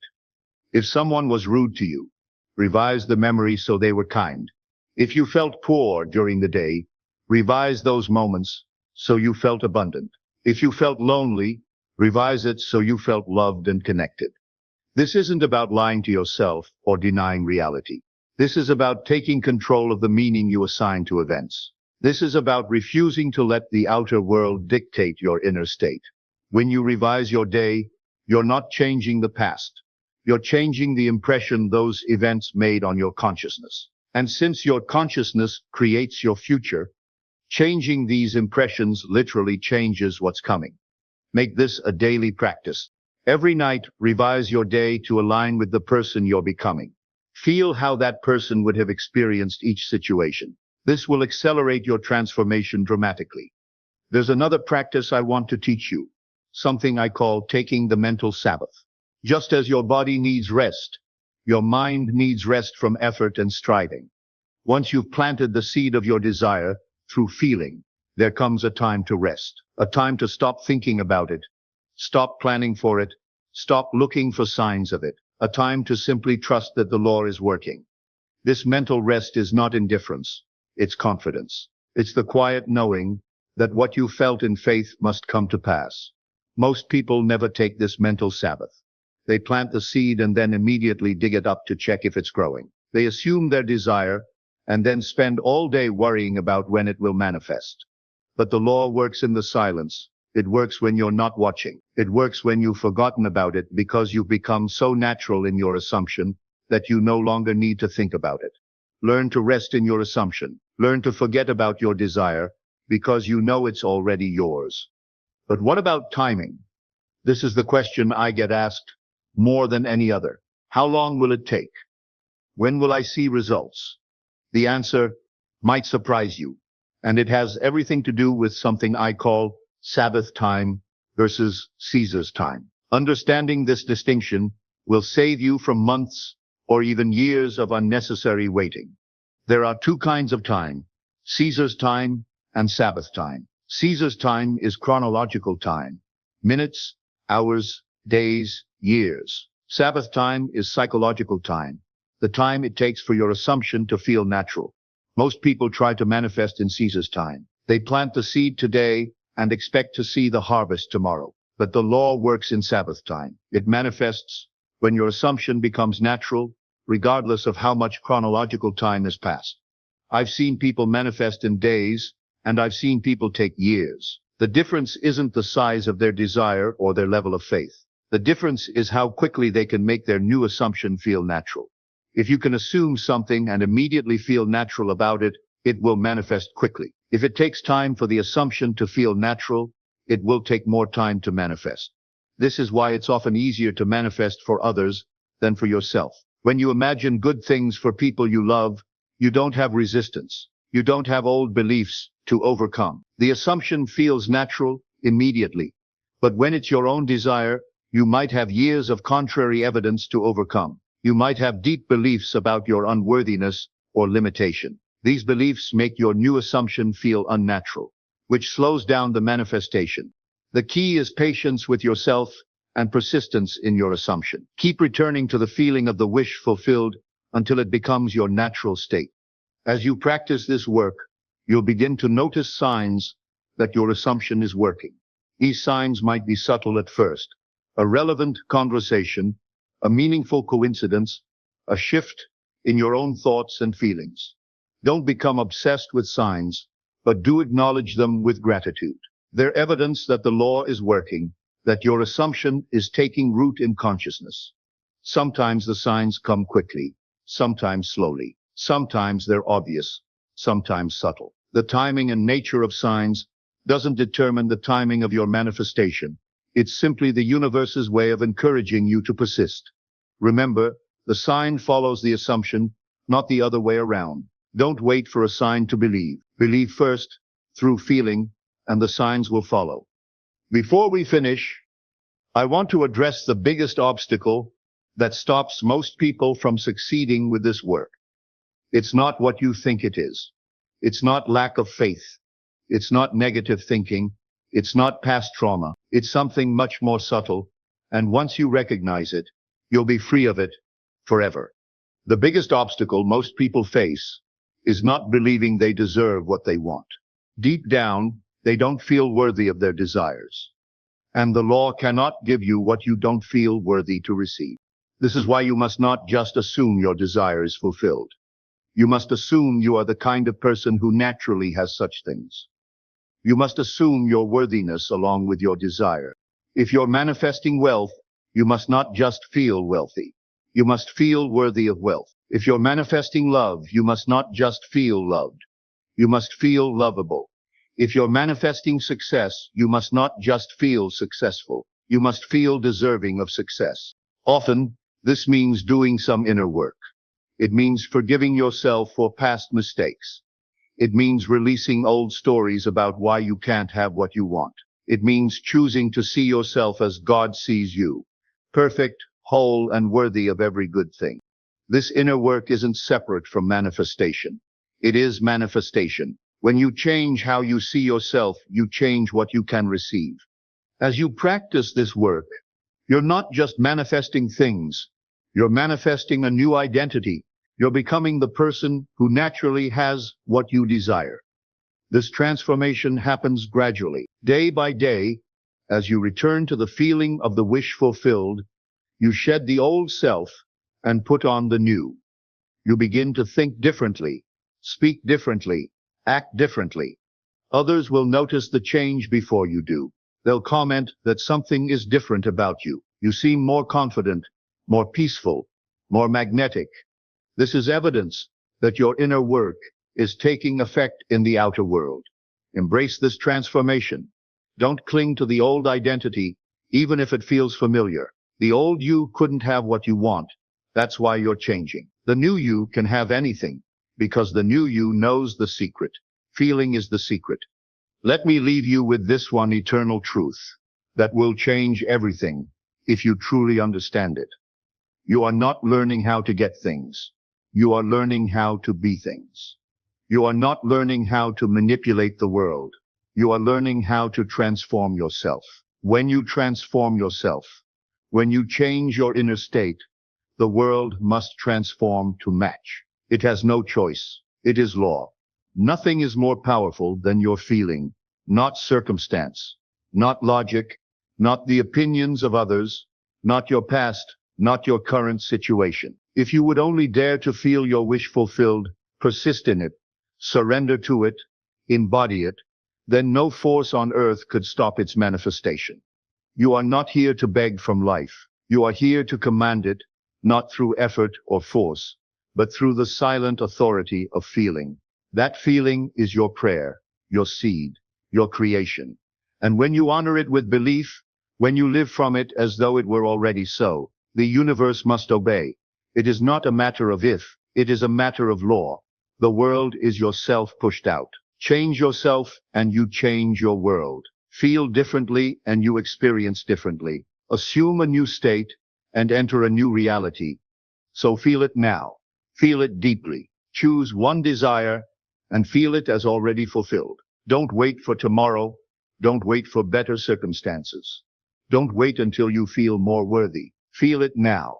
And never forget, the world will always reflect what you dare to feel is real. The feeling is the secret.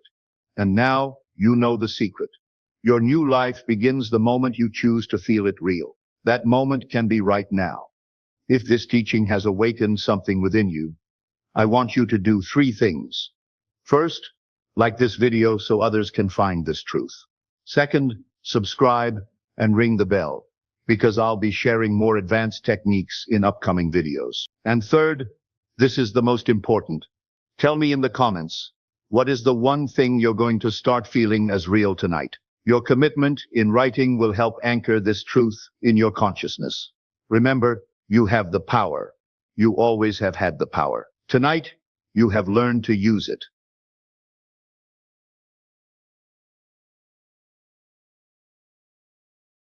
Have you ever noticed how the things you chase most desperately seem to slip through your fingers like sand? Yet when you least expect it, when you've stopped searching so frantically, what you need suddenly appears. There's a profound truth here that might change everything for you. When you need nothing, you attract everything. I know what you're thinking. That can't possibly work. How can I receive what I want if I'm not actively pursuing it? How can abundance find me if I'm not searching for it? It sounds impossible, doesn't it? A contradiction that defies logic. But what if I told you this paradox contains one of life's most transformative secrets? A wisdom that sages, mystics, and philosophers across cultures and throughout history have discovered independently. Close your eyes for a moment and imagine a perfectly still mountain lake at dawn. Notice how its unruffled surface creates a flawless mirror of the sky above.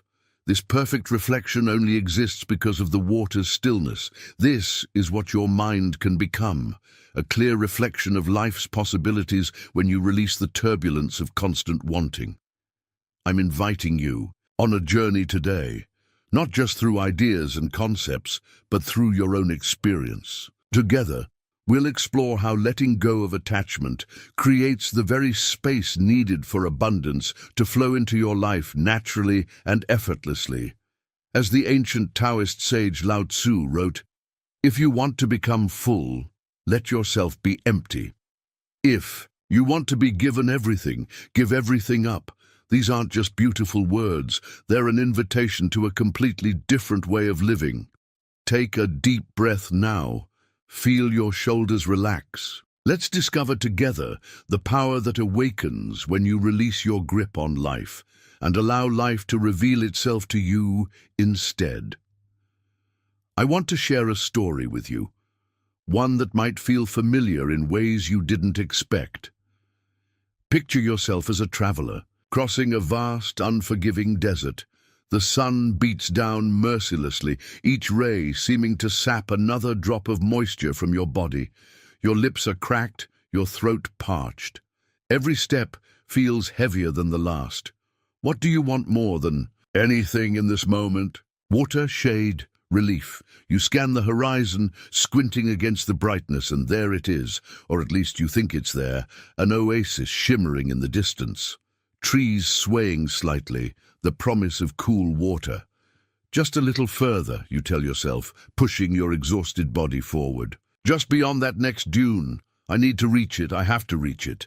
But with each painful step, the oasis seems to recede. The more desperately you chase it, the more it eludes you. Your focus narrows until that mirage becomes your entire world. Yet, it remains forever out of reach. Does this remind you of anything in your life right now? That promotion you've been chasing, the relationship you've been trying to force, the happiness you believe is waiting just around the next corner? We all have our mirages, things we believe we need to be complete, to be worthy, to be fulfilled. But what if I asked you to do something that seems completely counterintuitive? What if, instead of continuing your desperate pursuit, you simply stopped? Imagine our desert traveler finally collapsing in exhaustion, no longer able to chase the ever-receding oasis. In surrender, they sit in the shade of a small dune, closing their eyes, letting go of the frantic search. And in that moment of surrender, something remarkable happens. Their awareness expands beyond their thirst. They notice the cooling touch of the desert breeze against their skin, the profound silence that had been drowned out by their labored breathing and pounding heartbeat. And then, the subtle sound of trickling water. Opening their eyes, they discover what had been impossible to see while racing forward.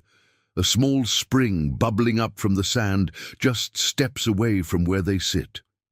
It had been there all along, hidden in plain sight, while they were fixated on the distant mirage. This is what happens when we release our death grip on what we think we need. The universe often has something better waiting for us, something we couldn't perceive while trapped in the tunnel vision of our desires. As the Sufi poet Rumi wrote, "When I run after what I think I want, my days are a furnace of distress and anxiety. If I sit in my own place of patience, what I need flows to me and without any pain." I've experienced this truth personally.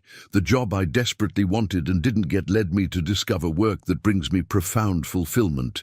The relationship I tried to force taught me what true connection actually requires. My biggest disappointments have often revealed themselves as disguised doorways to something far better than what I was chasing. What are you chasing right now? What oasis seems to constantly recede before you? I invite you to consider what might happen if you simply stopped running for a moment and allowed yourself to be exactly where you are. Let's get something straight. Surrender is not giving up. It's not passive resignation or admitting defeat. True surrender is an act of profound courage. It's releasing your white-knuckled grip on how you think things should be and opening yourself to how things could be. Think about the times you've struggled against life's current. Maybe you pushed a relationship that wasn't working, forced yourself toward a goal that wasn't truly yours, or refused to accept a reality you couldn't change. How did that feel in your body? The tension, the resistance, the exhaustion of swimming upstream. Now recall a time when you finally let go, when you stopped fighting what was and simply allowed. Remember the rush of relief, the sudden influx of energy, the clarity that washed over you. That's the power of surrender. This wisdom appears across spiritual traditions because it reflects a universal truth about human nature. In Buddhism, attachment is identified as the root of suffering. When we cling to specific outcomes or identities, we create our own pain. But in releasing attachment, we discover a freedom that's been available all along. Consider this. When your hands are tightly clenched around what you already have or what you desperately want, how can they possibly receive anything new? It's only in opening your palms that you create space for life to place unexpected gifts within them. I remember when I was fixated on a very specific vision for my career. I had the whole path mapped out, each promotion, each milestone, each achievement that I was convinced would lead to fulfillment. I pushed and strived and exhausted myself, pursuing this vision. Then circumstances forced me to let go. What seemed like failure at the time created space for opportunities I couldn't have imagined. opportunities that aligned far better with my authentic gifts and brought me joy I hadn't known was possible. The Taoist concept of Wu Wei, effortless action, captures this perfectly. It's not about doing nothing. It's about allowing the right action to emerge naturally when you align with life's flow rather than constantly fighting against it. As Lao Tzu writes, "If you want to become full, let yourself be empty. If you want to be given everything, give everything up." This emptiness isn't lack. It's unlimited potential. It's the space where creativity flourishes, where solutions emerge, where synchronicities unfold. What are you holding on to so tightly that your grip is cutting off circulation to new possibilities? What beliefs, identities, or expectations could you loosen your hold on today? Remember, the universe abhors a vacuum. When you create space by releasing what no longer serves you, that space will be filled, often with something far better than what you were clutching so desperately. We've been taught to fear emptiness, to avoid silence, to fill every moment with activity, achievement, acquisition. But what if the empty spaces are where the magic happens? The void isn't something to fear. It's the womb of creation itself. It's where possibilities exist in their purest potential before taking form. Think about it. Music isn't just notes, it's the spaces between notes. A beautiful room isn't just furniture, it's the thoughtful arrangement of space. Your life isn't just activities and achievements, it's the breathing room between them that gives everything meaning. Ancient wisdom traditions recognize this truth. In Taoism, the void, Wu, is seen not as nothingness but as the source of all being. Lao Tzu describes it as the eternal void, filled with infinite possibilities. This void isn't empty in the way we typically understand emptiness. It's pregnant with potential, teeming with creative force. I've experienced this in my own creative practice. When I'm feeling blocked or depleted, forcing the work only makes it worse. But when I step away, when I create space and silence, when I allow myself to rest in the apparent emptiness, that's precisely when inspiration strikes. The solution arrives not from pushing harder, but from making space for it to emerge. Rumi captured this paradox beautifully. Don't grieve. Anything you lose comes round in another form. What you release creates space for new possibilities. What you surrender transforms into something new. The void is where this alchemy happens. This applies to every aspect of your life. When you clear clutter from your home, you create space for peace and clarity. When you release toxic relationships, you make room for nourishing connections. When you let go of outdated beliefs, you open yourself to deeper wisdom. The Buddhist concept of shunyata, emptiness, points to this same truth, that emptiness isn't a barren desert, but a field of infinite potential. By recognizing that nothing possesses fixed, unchanging essence, we free ourselves to experience the world as it truly is, fluid, dynamic, and constantly renewing itself. I invite you to embrace the void in your own life. Where might you benefit from creating space? What areas feel cluttered physically, mentally, emotionally, or spiritually? What would happen if you stopped trying to fill every moment and instead allowed yourself to rest in the creative potential of emptiness? Remember, nature itself teaches us this wisdom. The seed must break open and surrender its form to grow into something greater. The caterpillar must enter the void of the chrysalis to emerge transformed. Sometimes the most powerful thing you can do is nothing at all, creating space for something new to emerge on its own. There's a fundamental misunderstanding in our culture. We believe that forcing, striving, and struggling are the only paths to achievement. We glorify the hustle, the grind, the relentless push, but what if there's another way? The Taoist concept of Wu Wei, often translated as non-action or effortless action, offers us a radical alternative. It's not about doing nothing. It's about allowing action to arise naturally from alignment rather than force. Think of a skilled musician who no longer has to think about where to place their fingers. The music simply flows through them. Or an athlete in the zone, performing at their peak without conscious calculation. That's Wu Wei.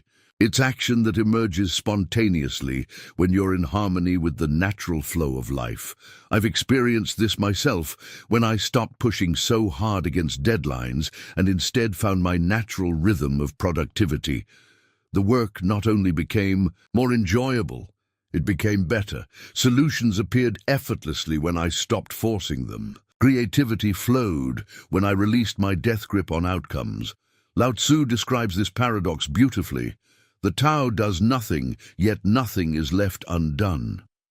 When we align with life's natural current, we accomplish more by doing less. We become instruments through which life expresses itself, rather than exhausted swimmers fighting against the tide. Rumi offers similar wisdom. Don't move the way fear makes you move. Move the way love makes you move. Fear drives us to force, control, and manipulate. Love, which includes self-compassion, allows us to trust, flow, and respond organically to what each moment requires. This doesn't mean challenges won't arise, but it does mean we can meet those challenges differently, not with the tension of resistance, but with the supple strength of alignment, like a reed that bends with the wind rather than breaking against it. When we trust life's flow, when we move from love rather than fear, we discover a way of being that's simultaneously more effective and more peaceful. Doors open that forcing couldn't budge. Opportunities appear that striving couldn't reach. Solutions emerge that effort alone couldn't discover. Where in your life are you pushing too hard? Where are you swimming upstream against the current? What might happen if you relaxed into the flow instead? I challenge you to experiment with this approach in one area of your life today. Notice what happens when you release your grip on how things should unfold and instead allow them to develop. Naturally, you might be surprised by how much more gets accomplished when you stop trying so desperately to make things happen. Now, I'd like to guide you through a simple practice to integrate these insights into your daily life. Find a comfortable position, and if it feels right, gently close your eyes. Take 3 deep breaths, feeling your body relax with each exhale. First, ask yourself, what am I holding on to right now that I could release? Notice what arises without judgment. Maybe it's an expectation about how your life should look, a relationship you're trying to control, a goal you're pursuing for the wrong reasons, a grudge that's become heavier than you realized. Whatever appears, simply acknowledge it with compassion. These attachments are natural, they're part of being human. Now imagine gently opening your hands and releasing this attachment. Visualize it floating away like a leaf on a stream. Feel the immediate sense of spaciousness this creates within you, the lightness, the freedom. Take another deep breath into this newly created space. Next, ask yourself, with this space now available, what am I ready to receive? Don't force an answer. Simply allow images, feelings, or insights to arise naturally. Trust what emerges. It might be something completely unexpected, something far better than what you were chasing. Feel yourself opening to receive these gifts. Notice how different this feels from the grasping energy of pursuit. There's ease here, grace, a natural flow. Finally, ask yourself, how can I move forward with more trust in life's unfolding? Perhaps there's a specific situation where you can practice more surrender, a relationship where you can release control, a goal you can pursue with more flexibility about how it manifests. Commit to one small action that embodies this trust. It might be as simple as pausing before reacting when things don't go as planned, or taking a day off from pursuing a particular outcome. Take one more deep breath. feeling a profound sense of trust wash over you. You are exactly where you need to be right now. You have everything you need in this moment. The universe is conspiring in your favor, even when it doesn't feel that way. When you're ready, gently open your eyes. Carrying this awareness with you, we've come full circle in our exploration of this profound paradox. When you need nothing, you attract everything. This isn't magical thinking. It's a practical approach to living that aligns you with the natural flow of life. When you release the exhausting cycle of wanting, chasing, and grasping, you create space for abundance to find you. I've seen this truth transform lives, including my own. The moments of greatest fulfillment rarely come from getting exactly what we thought we wanted. They come from surrendering our rigid expectations and opening ourselves to something better than we could have imagined. This isn't about abandoning goals or ambitions. It's about pursuing them differently, with an open hand rather than a clenched fist, with trust rather than desperation, with presence rather than constant projection into. Today, I challenge you to experiment with this paradox in your own life. Where can you practice the art of surrender? Where might letting go create space for something better to emerge? Remember the desert traveler who found the spring only when they stopped chasing the mirage. Remember that the void isn't emptiness, but infinite potential. Remember that effortless action accomplishes more than relentless striving ever could. You are already complete. You already have within you everything you need. And when you truly understand that, when you embody that truth, life's abundance can't help but flow toward you. Need nothing, attract everything. What will you release today?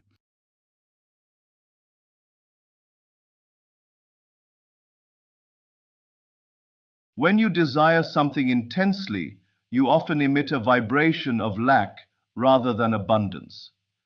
This is because wanting inherently acknowledges that you do not currently have the object of your desire. The universe, responding to the energy you project, mirrors that lack back to you, perpetuating the cycle of not having. To break free, you must shift from a state of wanting to a state of having, even before the manifestation appears in your reality. When you dwell in a state of wanting, you inadvertently place your focus on what is missing. This focus generates feelings of dissatisfaction, impatience, or even frustration. These emotions create resistance, blocking the very outcomes you wish to experience. The key to manifesting is not to dwell on the absence, but to embody the feeling of already having what you desire. By aligning yourself with the frequency of fulfillment, you invite the manifestation to unfold effortlessly. To wish for something and then let go is an act of profound trust. It signifies your belief that the universe is already orchestrating the perfect circumstances for your desire to materialize. Letting go does not mean abandoning your dream. Rather, it means releasing the need to control or obsess over the outcome. This surrender demonstrates faith in the unseen forces at work, clearing the way for your desire to come to fruition. The art of letting go requires a deliberate shift in focus. Instead of fixating on how or when your desire will manifest, direct your attention to cultivating a state of gratitude and joy in the present moment. Gratitude amplifies your vibration, creating a fertile ground for your manifestations to take root. By appreciating what you already have, you align yourself with the energy of abundance, which attracts more of the same into your life. To move away from wanting, you must understand the power of imagination. Imagination is the gateway to manifestation, allowing you to experience your desires in the present moment. When you visualize your desire as already achieved, you step into the state of the wish fulfilled. This state is free from lack, as it is rooted in the conviction that your desire is already yours. Through persistent and vivid visualization, you train your subconscious mind to accept this new reality. Living in the end is a practice that shifts your inner state. It requires you to think, feel, and act as though your desire has already been realized. By doing so, you bridge the gap between your current reality and the reality you wish to create. This mental shift dissolves the energy of wanting, replacing it with the calm assurance of having. As a result, the physical manifestation becomes inevitable. Belief is the cornerstone of manifestation. To manifest successfully, you must believe in the certainty of your desire's fulfillment. Doubt and disbelief create barriers, while unwavering faith propels your manifestations forward. Strengthen your belief by reminding yourself of past successes and the limitless potential of the universe. With faith as your foundation, you can release the need to want, knowing that your desire is already on its way. Detachment is the antidote to wanting. It is the practice of releasing your emotional grip on the outcome. When you are detached, you no longer cling to your desire with desperation or fear. Instead, you hold it lightly, trusting that it will manifest in divine timing.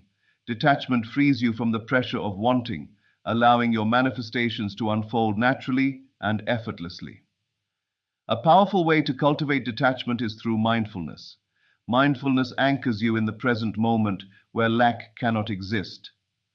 By immersing yourself in the here and now, you shift your focus away from what is missing and towards the richness of your current experience. This presence creates a space of openness and receptivity, inviting your desires to flow into your life with ease.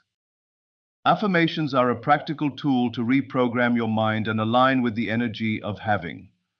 By repeating affirmations that embody your desired state, you overwrite limiting beliefs and dissolve feelings of lack. For example, instead of saying, "I want love," affirm, "I am loved and cherished." This subtle shift reinforces the vibration of fulfillment, erasing the need for wanting. The energy you emit is a reflection of your inner state. To attract what you desire, you must first embody the qualities and feelings associated with it. If you seek love, become love. If you seek abundance, embody abundance. By radiating the energy of having, you magnetize experiences that match your vibration, eliminating the cycle of lack created by wanting. Faith in the unseen is a powerful aspect of letting go. Trust that the universe knows the best way to bring your desire to fruition. The path may not always align with your expectations, but it will always lead to the highest good. This trust allows you to release the need to want, replacing it with a quiet confidence in the perfection of the process. Self-concept plays a pivotal role in manifestation. The way you perceive yourself determines what you attract. If you see yourself as someone who lacks, you will continue to experience lack. Conversely, when you shift your self-concept to align with your desires, you become a magnet for their realization.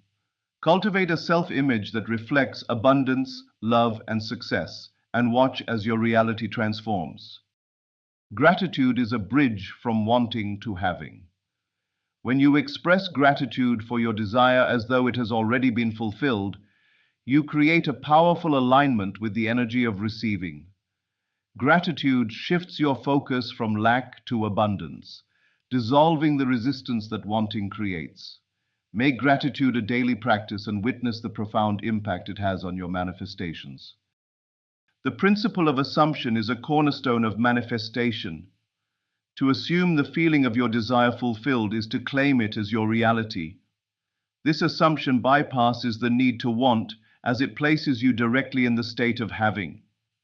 Persist in this assumption until it hardens into fact and your desired outcome will materialize in your life. The law of correspondence teaches that your outer world reflects your inner state. If you wish to change your external circumstances, you must first shift your internal vibration.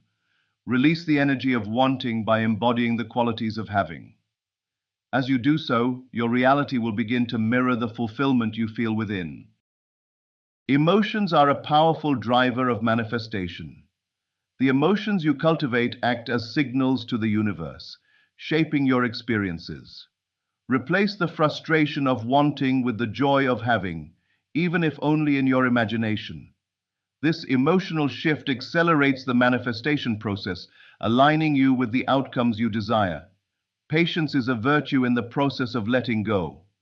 Trust that your manifestations will arrive in divine timing and resist the urge to rush the process. Impatience stems from a place of lack, while patience signals your faith in the unseen.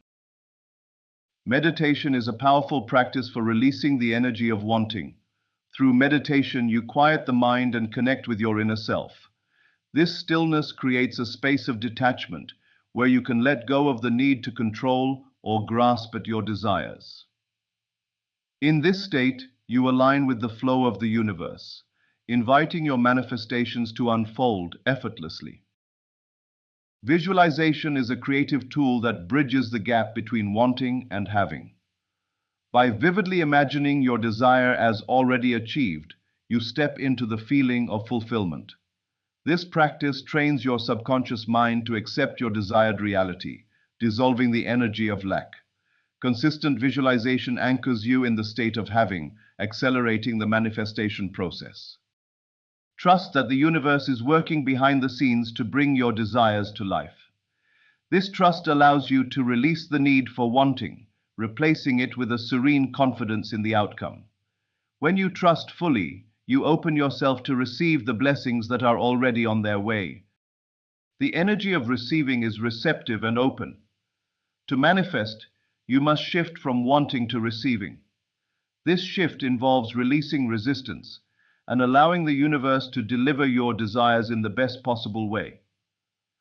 Cultivate an attitude of openness and gratitude and watch as your manifestations flow to you with ease. Your words shape your reality. Pay attention to the language you use when speaking about your desires. Replace phrases like I want with I have or I am. This linguistic shift aligns your vibration with the state of having, dissolving the energy of lack. Speak as though your desire is already yours, and it will become so. Awareness is the first step in breaking free from the cycle of wanting. Notice when you are caught in the energy of lack and consciously redirect your focus. Choose thoughts and feelings that align with the state of having and persist in this new vibration. With practice, you will reprogram your mind to naturally gravitate towards abundance.